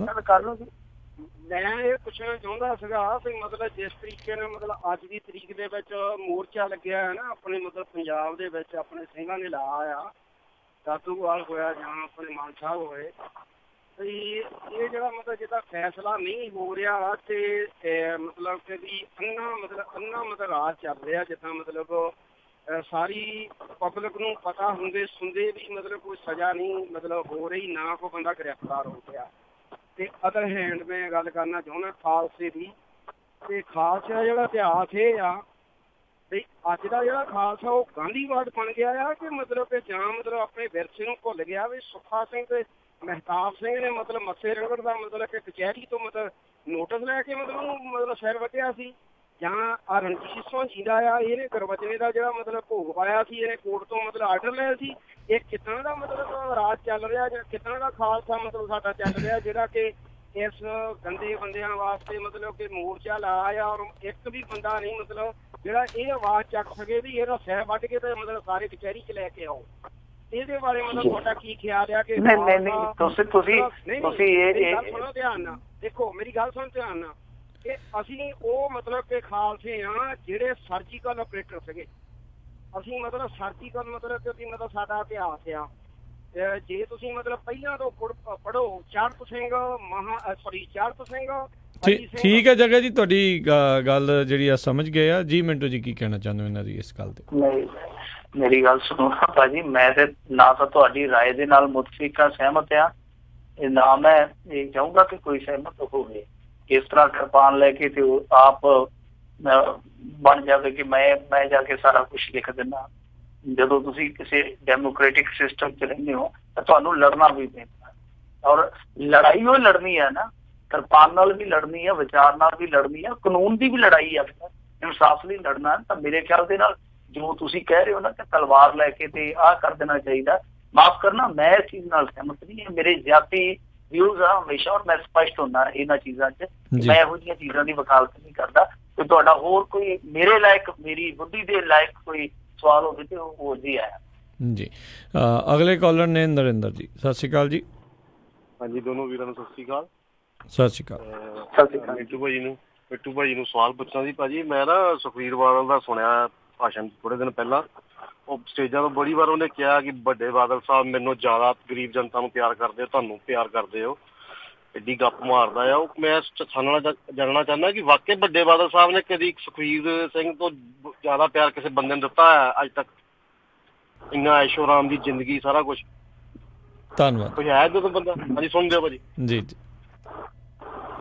ਦੇਖੋ, ਮੇਰੇ ਖਿਆਲ ਦੇ ਨਾਲ ਜਿੰਨਾ ਸੁਖਬੀਰ ਨੂੰ ਪਿਆਰ ਕਰਦੇ ਆ ਉਹਨਾਂ ਆਪਣੇ ਆਪ ਨੂੰ ਵੀ ਨਹੀਂ ਕਰਦੇ ਹੋਣੇ। ਵੇਖੋ ਕਿੰਨੇ ਬਿਮਾਰ ਸੀਗੇ ਵਿਚਾਰੇ, ਅਸੈਂਬਲੀ 'ਚ ਨਹੀਂ ਪਹੁੰਚ ਸਕੇ, ਤੇ ਜਿਵੇਂ ਹੀ ਪੁੱਤ ਤੇ ਬਣੀ ਤੇ ਹੁਣ ਘਰੇ ਬਹਿੰਦੇ ਹੀ ਨਹੀਂ ਗੇ, ਹੁਣ ਬਿਮਾਰੀ ਵੀ ਠੀਕ ਹੋ ਗਈ ਹੈ। ਮੇਰੇ ਖਿਆਲ ਦੇ ਨਾਲ ਸੁਖਬੀਰ ਸਿੰਘ ਬਾਦਲ ਦੀ ਕਿਤੇ ਨਾ ਕਿਤੇ ਆਬਜ਼ਰਵੇਸ਼ਨ ਹੈ ਜਿਹੜੀ ਉਹ ਥੋੜੀ ਜਿਹੀ, ਉਹ ਜਿਵੇਂ ਆਮਿਰ ਖਾਨ ਕਹਿੰਦਾ ਨਾ ਰੌਂਗ ਨੰਬਰ ਲੱਗ ਗਿਆ, ਰੌਂਗ ਨੰਬਰ ਲੱਗ ਗਿਆ। ਸਭ ਤੋਂ ਜ਼ਿਆਦਾ ਪਿਆਰ ਉਹ ਸੁਖਬੀਰ ਬਾਦਲ ਨੂੰ ਹੀ ਕਰਦੇ ਆ ਮੇਰੇ ਖਿਆਲ ਨਾਲ। ਜੀ, ਤੇ ਵੈਸੇ ਮਿੰਟੂ ਜੀ ਜਿਹੜਾ ਹੁਣ ਸਾਰਾ ਕੁਝ ਹੋ ਰਿਹਾ, ਹੁਣ ਜਿਹੜੇ ਅਕਾਲੀ ਦਲ ਦੀ ਲੀਡਰਸ਼ਿਪ ਵੀ ਜਿਹੜੀ ਰਹਿ ਕੇ ਹੁਣ ਬੋਲ ਰਹੀ ਆ ਕਿ ਇਹ ਕੋਈ ਗਰਾਊਂਡ ਤਿਆਰ ਹੋ ਰਹੀ ਹੈ ਅਕਾਲੀ ਦਲ ਦੇ ਲਈ ਵੀ ਆਪ ਹੀ ਵਿਰੋਧ ਕਰਾ ਕੇ ਬਾਅਦ ਦੇ ਵਿੱਚ ਜਿੱਦਾਂ ਕੁਰਬਾਨੀ ਦੀ ਵੀ ਉਹ ਵਿੱਚ ਗੱਲ ਕਰ ਰਹੇ ਸੀਗੇ ਵੀ ਕੁਛ ਇੱਦਾਂ ਦਾ ਕਰਕੇ ਬਾਅਦ ਮੁੜ ਕੇ ਫਿਰ ਵਾਪਸ ਉਹਨਾਂ ਨੂੰ ਲਿਆਂਦਾ ਜਾਵੇ? ਰਾਜਨੀਤੀ ਦੀ ਇੱਕ ਖਾਸੀਅਤ ਆ ਵਿਲੱਖਣਤਾ ਕਿ ਅਸੀਂ ਜੋ ਨਹੀਂ ਸੋਚਦੇ ਰਾਜਨੀਤੀ ਉਹ ਵੀ ਸੋਚਦੀ ਆ, ਹੋ ਸਕਦਾ। ਪਰ ਗੱਲ ਇਹ ਆ ਕਿ ਜਦੋਂ ਤੱਕ ਤੁਹਾਡੀ ਰਾਜਨੀਤੀ ਸਿਧਾਂਤ ਤੇ ਚੱਲਦੀ ਆ, ਮਾੜੀ ਮੋਟੀ ਵਿਚਾਰਧਾਰਾ ਤੇ ਚੱਲਦੀ ਆ, ਤਾਂ ਤੁਸੀਂ ਲੋਕਾਂ ਦੀ ਨੁਮਾਇੰਦਗੀ ਕਰਦੇ ਹੋ, ਲੋਕਾਂ ਦੇ ਮਨਾਂ 'ਚ ਜਗ੍ਹਾ ਵੀ ਬਣਾ ਲੈਂਦੇ, ਲੋਕ ਤੁਹਾਡੇ ਮਗਰ ਮਰ ਮਿਟਦੇ ਆ। ਪਰ ਇੱਕ ਮੌਕੇ ਤੇ ਆ ਕੇ ਜਦੋਂ ਤੁਹਾਡੀ ਆਈਡੀਓਲੋਜੀ, ਤੁਹਾਡਾ ਸਿਧਾਂਤ, ਹੁਣ ਅਕਾਲੀ ਦਲ ਦੀ ਆਈਡੀਓਲੋਜੀ ਕੀ ਸੀਗੀ ਤੁਸੀਂ ਆਪ ਦੇਖੋ, ਚੱਲੇ ਕਿੱਥੋਂ ਆ ਤੇ ਆ ਕਿੱਥੇ ਪਹੁੰਚੇ ਆ। ਕਿ ਡੇਰੇ ਵਾਲਿਆਂ ਨਾਲ ਸਾਂਝ, ਭਾਜਪਾ ਵਾਲੇ, ਇਹ ਭਾਜਪਾ ਵਾਲਿਆਂ ਦਾ ਤੁਸੀਂ ਇਤਿਹਾਸ ਜੇ ਦੇਖੋਗੇ ਆਈਡੀਓਲੋਜੀਕਲੀ ਮੈਂ ਕਹਿੰਦਾ, ਉਦਾਂ ਤੇ ਚਲੋ ਹਿੰਦੂ ਸਿੱਖ ਦੀ ਕੋਈ ਏਕਤਾ ਮੈਂ ਨਹੀਂ ਕਹਿੰਦਾ ਕਿ ਬੁਰੀ ਆ, ਇਹ ਆਮ ਭਾਈਚਾਰੇ 'ਚ ਵੀ ਹੋਣੀ ਚਾਹੀਦੀ, ਸਾਰੇ ਭਾਈਚਾਰੇ ਇਕੱਠੇ ਰਹਿਣ। ਪਰ ਰੌਲਾ ਇਹ ਆ ਕਿ ਜਨਸੰਘੀਆਂ ਨੇ ਪੰਜਾਬ ਮੋਰਚੇ ਦਾ ਕਿੰਨਾ ਵਿਰੋਧ ਕੀਤਾ ਸੀਗਾ। ਇਹ ਉਹੀ ਲੋਕ ਸੀਗੇ ਜਿਨ੍ਹਾਂ ਨੇ ਬਰੋਬਰ ਇਹਨਾਂ ਦੇ ਧਰਨੇ ਲਾਏ, ਮੁਜ਼ਾਹਰੇ ਕੀਤੇ, ਇੱਥੋਂ ਤੱਕ ਕਿ ਪੁਤਲੇ ਵੀ ਫੂਕੇ, ਮਰਨ ਵਰਤ ਵੀ ਰੱਖੇ, ਸਾਰਾ ਕੁਛ ਚੱਲਦਾ ਰਿਹਾ। ਤੇ ਇੱਕ ਮੌਕੇ ਤੇ ਆ ਕੇ ਇਹਨਾਂ ਨੇ ਇਹਨਾਂ ਦੇ ਨਾਲ ਜੱਫੀ ਵੀ ਪਾ ਲਈ। ਹੁਣ ਵਿਚਾਰਧਾਰਾ ਦਾ ਜੇ ਤੁਸੀਂ ਦੇਖੋਗੇ, ਵਿਚਾਰਧਾਰਾ ਦਾ ਜੇ ਫਰਕ ਤਾਂ ਭਾਜਪਾ ਕਿੱਥੇ ਖਲੋਤੀ ਆ, ਉਹਨਾਂ ਦੀ RSS ਕਿੱਥੇ ਖਲੋਤੀ ਆ, ਅਕਾਲੀ ਕਿੱਥੇ ਖਲੋਤੇ ਆ। ਸਿਧਾਂਤ ਦੀ ਜੇ ਗੱਲ ਕਰੀਏ, ਪੰਥ ਗ੍ਰੰਥ ਦਾ ਸਿਧਾਂਤ ਤੁਸੀਂ ਆਪ ਹੀ ਦੇਖ ਲਓ। ਤਾਂ ਇਹ ਜਿਹੜੀਆਂ ਚੀਜ਼ਾਂ ਸੀਗੀਆਂ ਮੂਲ ਤੌਰ ਤੇ ਸਾਡੇ ਸਮਾਜ ਦੇ ਬਹੁਤ ਵੱਡੇ ਹਿੱਸੇ ਦੇ ਰਹਿਣ ਦੇ ਵਿੱਚ ਖੁੱਬੀਆਂ ਹੋਈਆਂ ਸੀ, ਅੱਜ ਵੀ ਖੁੱਬੀਆਂ ਹੋਈਆਂ। ਤਾਂ ਉਹ ਲੋਕ ਜਿਹੜੇ ਕਿ ਇਹਨਾਂ ਨੂੰ ਦੇਖਦੇ ਰਹੇ, ਯਕੀਨ ਕਰਦੇ ਰਹੇ, ਸ਼ਾਇਦ ਉਹੀ ਕਾਰਨ ਹੈ ਕਿ ਬਹੁਤ ਸਾਰੇ ਲੋਕ ਇਹਨਾਂ ਤੋਂ ਹਟੇ ਆ। ਬਸ ਇਹ ਰਾਜਨੀਤੀ ਜੋ ਮਰਜ਼ੀ ਪੈਂਤੜੇ ਅਪਣਾਈ ਜਾਵੇ, ਜਿਹੜੇ ਲੋਕ ਇਹਨਾਂ ਚੀਜ਼ਾਂ ਨੂੰ ਵੇਖ ਕੇ ਪਿੱਛੇ ਹਟਿਆ, ਮੇਰੇ ਖਿਆਲ ਦੇ ਨਾਲ ਰੈਲੀ ਕਰਨ ਨਾਲ ਜਾਂ ਇਸ ਤਰ੍ਹਾਂ ਦੀ ਤਿਕੜਮ ਕਰਨ ਵਾਲੇ ਕੰਮ ਸੂਤ ਨਹੀਂ ਆਉਣ ਵਾਲਾ। ਜੀ ਜੀ, ਅਗਲੇ ਜਿਹੜੇ ਕਾਲਰ ਆਪਣੇ ਨਾਲ ਜੁੜੇ ਨੇ ਮਨਜੀਤ ਕੌਰ ਜੀ, ਸਤਿ ਸ਼੍ਰੀ ਅਕਾਲ ਜੀ। ਸਤਿ ਸ਼੍ਰੀ ਅਕਾਲ ਦੋਨੋਂ ਬੇਟਿਆਂ ਨੂੰ, ਸਤਿ ਸ਼੍ਰੀ ਅਕਾਲ। ਸਤਿ ਸ਼੍ਰੀ ਅਕਾਲ ਜੀ। ਸਤਿ ਸ਼੍ਰੀ ਅਕਾਲ। ਇਹਨਾਂ ਸਰਕਾਰਾਂ ਨੇ ਤਾਂ ਕਿਸੇ ਨੇ ਕੁਛ ਨਹੀਂ ਕਰਨਾ। ਮੈਨੂੰ ਤਾਂ ਬੇਟਾ ਮੈਂ ਡੱਬ ਵਾਲੀ ਤਾਂ ਪੜਾਉਂਦੀ ਰਹੀ ਹਾਂ 75 ਚ, ਉਦੋਂ ਦੇਖੋ ਕੀ ਹਾਲ ਸੀ ਤੁਹਾਡੇ ਪਿੰਡਾਂ ਦਾ ਪਾਣੀ ਦਾ, ਤੇ ਕਿੰਨੀ ਦਿੱਕਤ ਸੀ। ਮੈਂ ਪੌੜੇ ਘਰਿਆ ਸਿਰ ਤੇ ਚੱਕ ਕੇ ਦੇਂਦੀ ਰਹੀ ਹਾਂ। ਮੇਰੀ ਬੇਟੀ ਇਹ ਹੁਣ 4000 ਦਿੰਦੇ ਆ PTA ਚੋਂ, ਸਰਕਾਰੀ ਸਕੂਲ ਚ BA B.Ed ਕਰਕੇ ਲੱਗੀ ਹੈ, ਤਾਂ ਲੱਗੀ 2000 ਦੀ ਹੋਈ ਹੈ। ਦੱਸੋ ਵੀ ਟੀਚਰਾਂ ਦਾ ਬੱਚਿਆਂ ਨੂੰ ਵੀ ਨਹੀਂ ਕੋਈ ਸਹੂਲਤ, ਤੇ ਇਹਨਾਂ ਨੇ ਤਾਂ ਕਿਸੇ ਨੇ ਕੁਛ ਨਹੀਂ ਕਰਨਾ। ਕਿੰਨੀਆਂ ਦੇਖੋ ਅਕਾਲੀ ਵੀ ਆ ਗਏ, ਕਾਂਗਰਸੀ ਵੀ ਆ ਗਏ, ਕੋਈ ਕੁਛ ਨਹੀਂ ਕਰਦੇ। ਇੰਨੀਆਂ ਅਸੀਂ ਤਕਲੀਫਾਂ ਕੱਟੀਆਂ। ਤੁਹਾਨੂੰ ਤਾਂ ਪਤਾ ਤੁਹਾਡੇ ਪਿੰਡਾਂ ਚ ਪਾਣੀ ਦਾ ਕੀ ਹਾਲ ਹੁੰਦਾ ਸੀ 75। ਹਾਂ, ਮੈਂ ਡੱਬਾ ਚ ਪੜਾਉਂਦੀ ਸੀਗੀ ਮੋਗੇ ਏਰੀਏ ਤੋਂ। Thank you. ਬਿਲਕੁਲ ਪਾਣੀ ਦਾ ਹਾਲ ਹੁਣ ਤੇ ਇੱਧਰ ਹੈ ਨਹੀਂ। ਉਹ ਸਾਡੀਆਂ ਵੀ ਜਿਹੜੀਆਂ ਮਾਵਾਂ ਸੀਗੀਆਂ ਜਦੋਂ ਅਸੀਂ ਨਿੱਕੇ ਨਿੱਕੇ ਹੁੰਦੇ ਹਾਂ, ਤੇ ਉਹ 1.5 ਕਿਲੋਮੀਟਰ ਤੁਰ ਕੇ ਪਿੰਡੋਂ ਕੋਈ ਕੱਸੀ ਵਗਦੀ ਜਾਂ ਡਿੱਗੀ ਹੁੰਦੀ ਸੀ, ਉੱਥੋਂ ਲਿਆਉਂਦੀਆਂ ਹੁੰਦੀਆਂ ਸੀਗੀਆਂ। ਪਾਣੀ ਦੀ ਤਾਂ ਕੋਈ ਕਮੀ ਨਹੀਂ ਰਹੀ, ਪਰ ਰੁਜ਼ਗਾਰ ਦੀ ਕਮੀ ਹੈ। ਜਿੱਦਾਂ ਤੁਸੀਂ ਰੁਜ਼ਗਾਰ ਦੀ ਵਾਕਿਆ ਹੀ ਕਮੀ ਆ। ਇੱਕ ਟੀਚਰ ਮੇਰੇ ਆਪ ਦੇ ਮਿੱਤਰ ਆ, ਏਦਾਂ ਦੇ ਟੀਚਰ ਆ ਜਿਹੜੇ ਮੇਰੇ ਨਾਲੋਂ 100 ਗੁਣਾ ਛੱਡੋ 500 ਗੁਣਾ ਜ਼ਿਆਦਾ ਟੈਲੈਂਟਡ ਆ, ਜਿਹੜੇ ਮੇਰੇ ਨਾਲੋਂ ਬਹੁਤ ਜ਼ਿਆਦਾ ਪੜ੍ਹੇ ਆ, ਬਹੁਤ ਜ਼ਿਆਦਾ ਮਿਹਨਤੀ ਆ। ਤੇ ਉਹ ਜੇ ਦੇਖੀਏ ਮੇਰੇ ਖਿਆਲ ਦੇ ਨਾਲ ਉਹਨਾਂ ਦੀ ਜ਼ਿੰਦਗੀ ਦਾ ਪੱਧਰ ਹੈ ਜਿਹੜਾ ਆਰਥਿਕਤਾ ਦੇ ਪੱਖੋਂ, ਮੈਂ ਕਹੂੰਗਾ ਕਿ ਇੱਕ ਮੌਕਾ ਇਹੋ ਜਿਹਾ ਆ ਕਿ ਮੈਂ ਵੀ ਸ਼ਾਇਦ ਉਹਨਾਂ ਦੇ ਨਾਲੋਂ ਆਰਥਿਕ ਪੱਧਰ ਤੇ ਠੀਕ ਆ, ਤਾਂ ਜਿਹੜਾ ਕਿ ਬਹੁਤ ਘੱਟ ਪੜ੍ਹਿਆ ਲਿਖਿਆ, ਤਾਂ ਉਹਨਾਂ ਦਾ ਆਰਥਿਕ ਪੱਧਰ ਦੇਖ ਕੇ ਕਈ ਵਾਰ ਮਨ ਨੂੰ ਹੌਲ ਪੈਂਦਾ। ਸੋ ਇਹ ਬਰੋਬਰਤਾ ਦਾ ਕੰਮ ਹੈ ਜਿਹੜਾ, ਉਹ ਪਤਾ ਨਹੀਂ ਕੋਟਾਂ ਅਦਾਲਤਾਂ ਕਿਉਂ ਨਹੀਂ ਇਹੋ ਜਿਹੇ ਫੈਸਲਿਆਂ ਦਾ ਨੋਟਿਸ ਲੈ ਲਿਆ ਕਿ ਦੇਖੋ ਜਦੋਂ, ਕਿਉਂਕਿ ਅਦਾਲਤਾਂ ਦਾ ਕੰਮ ਕੀ ਆ, ਵਿਧਾਨ ਪਾਲਿਕਾ ਜਾਂ ਕਾਰਜਪਾਲਿਕਾ ਜਦੋਂ ਇਸ ਤਰ੍ਹਾਂ ਚੀਜ਼ਾਂ ਨੂੰ ਤੋੜਦੀਆਂ ਨੇ, ਨੇਮ ਕਾਇਦਿਆਂ ਚੋਂ ਬਾਹਰ ਜਾਂਦੀਆਂ ਨੇ, ਤਾਂ ਉਹਨਾਂ ਨੂੰ ਮੈਦਾਨ ਚ ਉਤਰਨਾ ਚਾਹੀਦਾ। ਅਦਾਲਤਾਂ ਕਦੇ ਵੀ ਇਸੇ ਕਰਕੇ ਆ ਕਿ ਜੋ ਵਿਧਾਨ ਪਾਲਿਕਾ ਕਾਰਜਪਾਲਿਕਾ ਗਲਤ ਫੈਸਲੇ ਕਰਦੀ ਹੈ ਜਾਂ ਕੋਈ ਕਾਨੂੰਨ ਗਲਤ ਬਣਾਉਂਦੇ ਆ, ਤਾਂ ਉਸ ਸਮੇਂ ਨਿਆਂਪਾਲਿਕਾ ਜਿਹੜੀ ਫਰੇਮ ਦੇ ਵਿੱਚ ਆ ਜਾ। ਹੁਣ ਰੌਲਾ ਤੇ ਇੱਕ ਠੀਕ ਹੈ, ਸੁਪਰੀਮ ਕੋਰਟ ਵੀ ਕਹਿ ਚੁੱਕਾ, ਹਾਈ ਕੋਰਟ ਨੇ ਪਿਛਲੇ ਦਿਨ ਹੀ ਫੈਸਲਾ ਕੀਤਾ ਦਿੱਤਾ ਇਹਨਾਂ ਜਿਹੜੇ ਕਰਮਚਾਰੀ ਉਹਨਾਂ ਦੇ ਹੱਕ ਦੇ ਵਿੱਚ।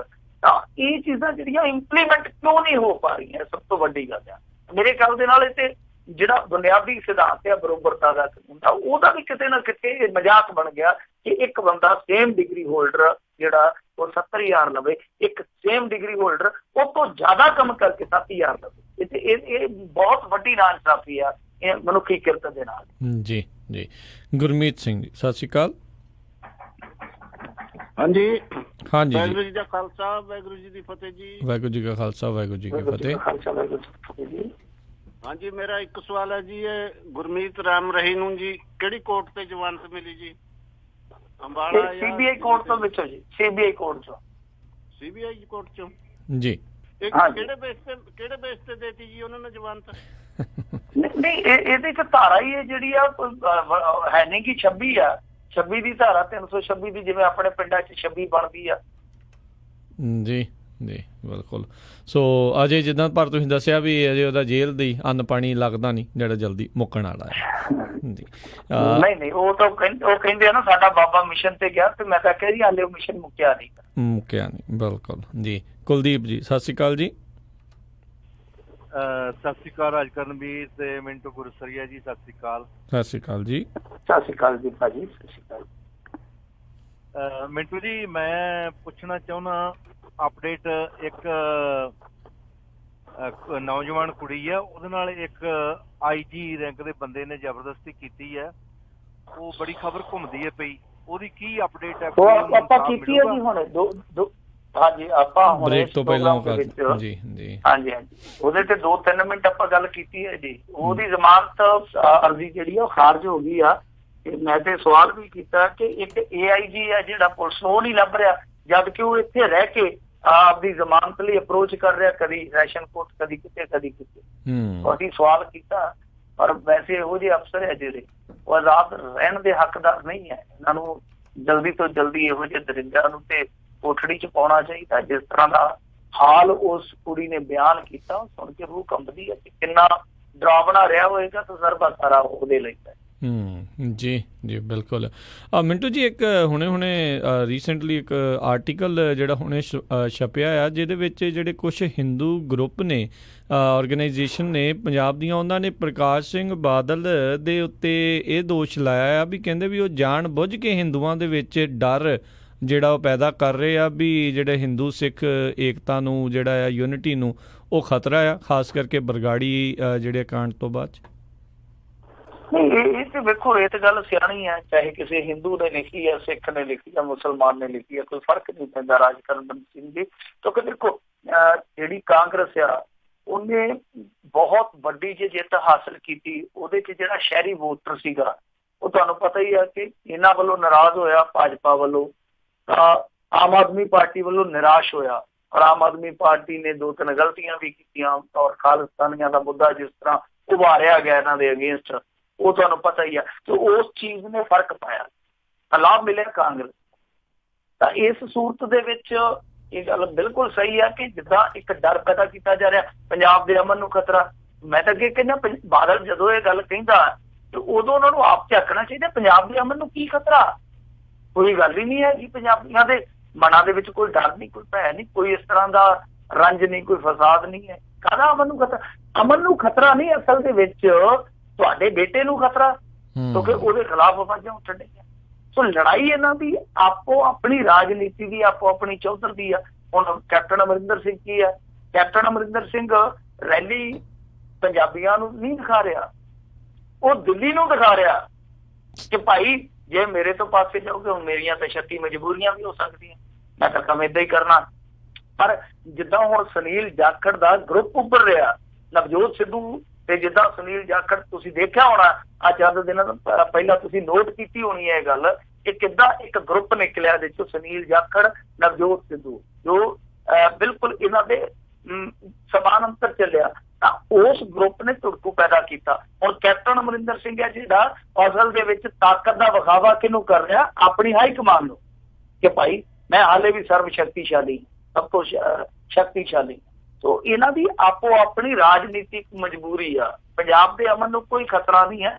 ਹਿੰਦੂ ਸਿੱਖ ਦੇ ਵਿੱਚ ਹਾਲੇ ਵੀ ਇੱਥੇ ਪੂਰਾ ਇਤਫਾਕ ਆ, ਇਹ ਮੇਰੇ ਖਿਆਲ ਦੇ ਨਾਲ ਰਹੂਗਾ ਵੀ। ਪਰ ਇਹ ਜਿਹੜੀ ਰਾਜਨੀਤੀ ਹੈ ਇਹ ਵੋਟਾਂ ਵੇਲੇ ਕਰਦੀ ਹੈ ਇਸ ਤਰ੍ਹਾਂ। ਹਿੰਦੂ ਵੋਟ ਬੈਂਕ ਨੂੰ ਹਮੇਸ਼ਾ ਡਰਾਇਆ ਜਾਂਦਾ, ਚਾਹੇ ਕੋਈ ਵੀ ਡਰਾਵੇ, ਉਹ ABC ਕੋਈ ਵੀ ਹੋਵੇ, ਹਮੇਸ਼ਾ ਡਰਾਇਆ ਜਾਂਦਾ ਸ਼ਹਿਰੀ ਵੋਟਰ। ਜੀ ਜੀ ਜੀ ਮਿੰਟੂ ਜੀ, ਬਹੁਤ ਬਹੁਤ ਤੁਹਾਡਾ ਧੰਨਵਾਦ, ਤੁਸੀਂ ਸਾਡੇ ਨਾਲ ਜੁੜੇ, ਇਹਨਾਂ ਖਬਰਾਂ ਬਾਰੇ ਸਾਨੂੰ ਜਾਣਕਾਰੀ ਦਿੱਤੀਆਂ, ਸਰੋਤਿਆਂ ਦੇ ਸਵਾਲਾਂ ਦੇ ਜਵਾਬ ਦਿੱਤੇ। ਅਗਲੀ ਵਾਰ ਤੱਕ ਦੀ ਬੜੀ ਮਿਹਰਬਾਨੀ, ਪਿਆਰ ਭਰੀ ਸਤਿ ਸ਼੍ਰੀ ਅਕਾਲ ਜੀ। ਸਤਿ ਸ਼੍ਰੀ ਅਕਾਲ ਜੀ। ਤੇ ਸਰੋਤਿਓ, ਇੱਥੇ ਹੀ ਸਾਡਾ ਅੱਜ ਦਾ ਪ੍ਰੋਗਰਾਮ ਵੀ ਸਮਾਪਤ ਹੈ। ਮਿਲਾਂਗੇ ਤੁਹਾਨੂੰ ਸਾਰਿਆਂ ਨੂੰ ਅਗਲੀ ਵਾਰ, ਉਦੋਂ ਤੱਕ ਲਈ ਮੇਰੇ ਵੱਲੋਂ ਵੀ ਤੁਹਾਨੂੰ ਸਾਰਿਆਂ ਨੂੰ ਪਿਆਰ ਸਤਿਕਾਰ ਸਨੇਗੀ ਜੀ, ਸਤਿ ਸ਼੍ਰੀ ਅਕਾਲ। ਜਿਉਂਦੇ ਵਾਸਤੇ ਰਹੋ, ਹੱਸਦੇ ਖੇਡਦੇ ਰਹੋ, ਸੁਣਦੇ ਰਹੋ ਪੰਜਾਬੀ ਰੇਡੀਓ USA।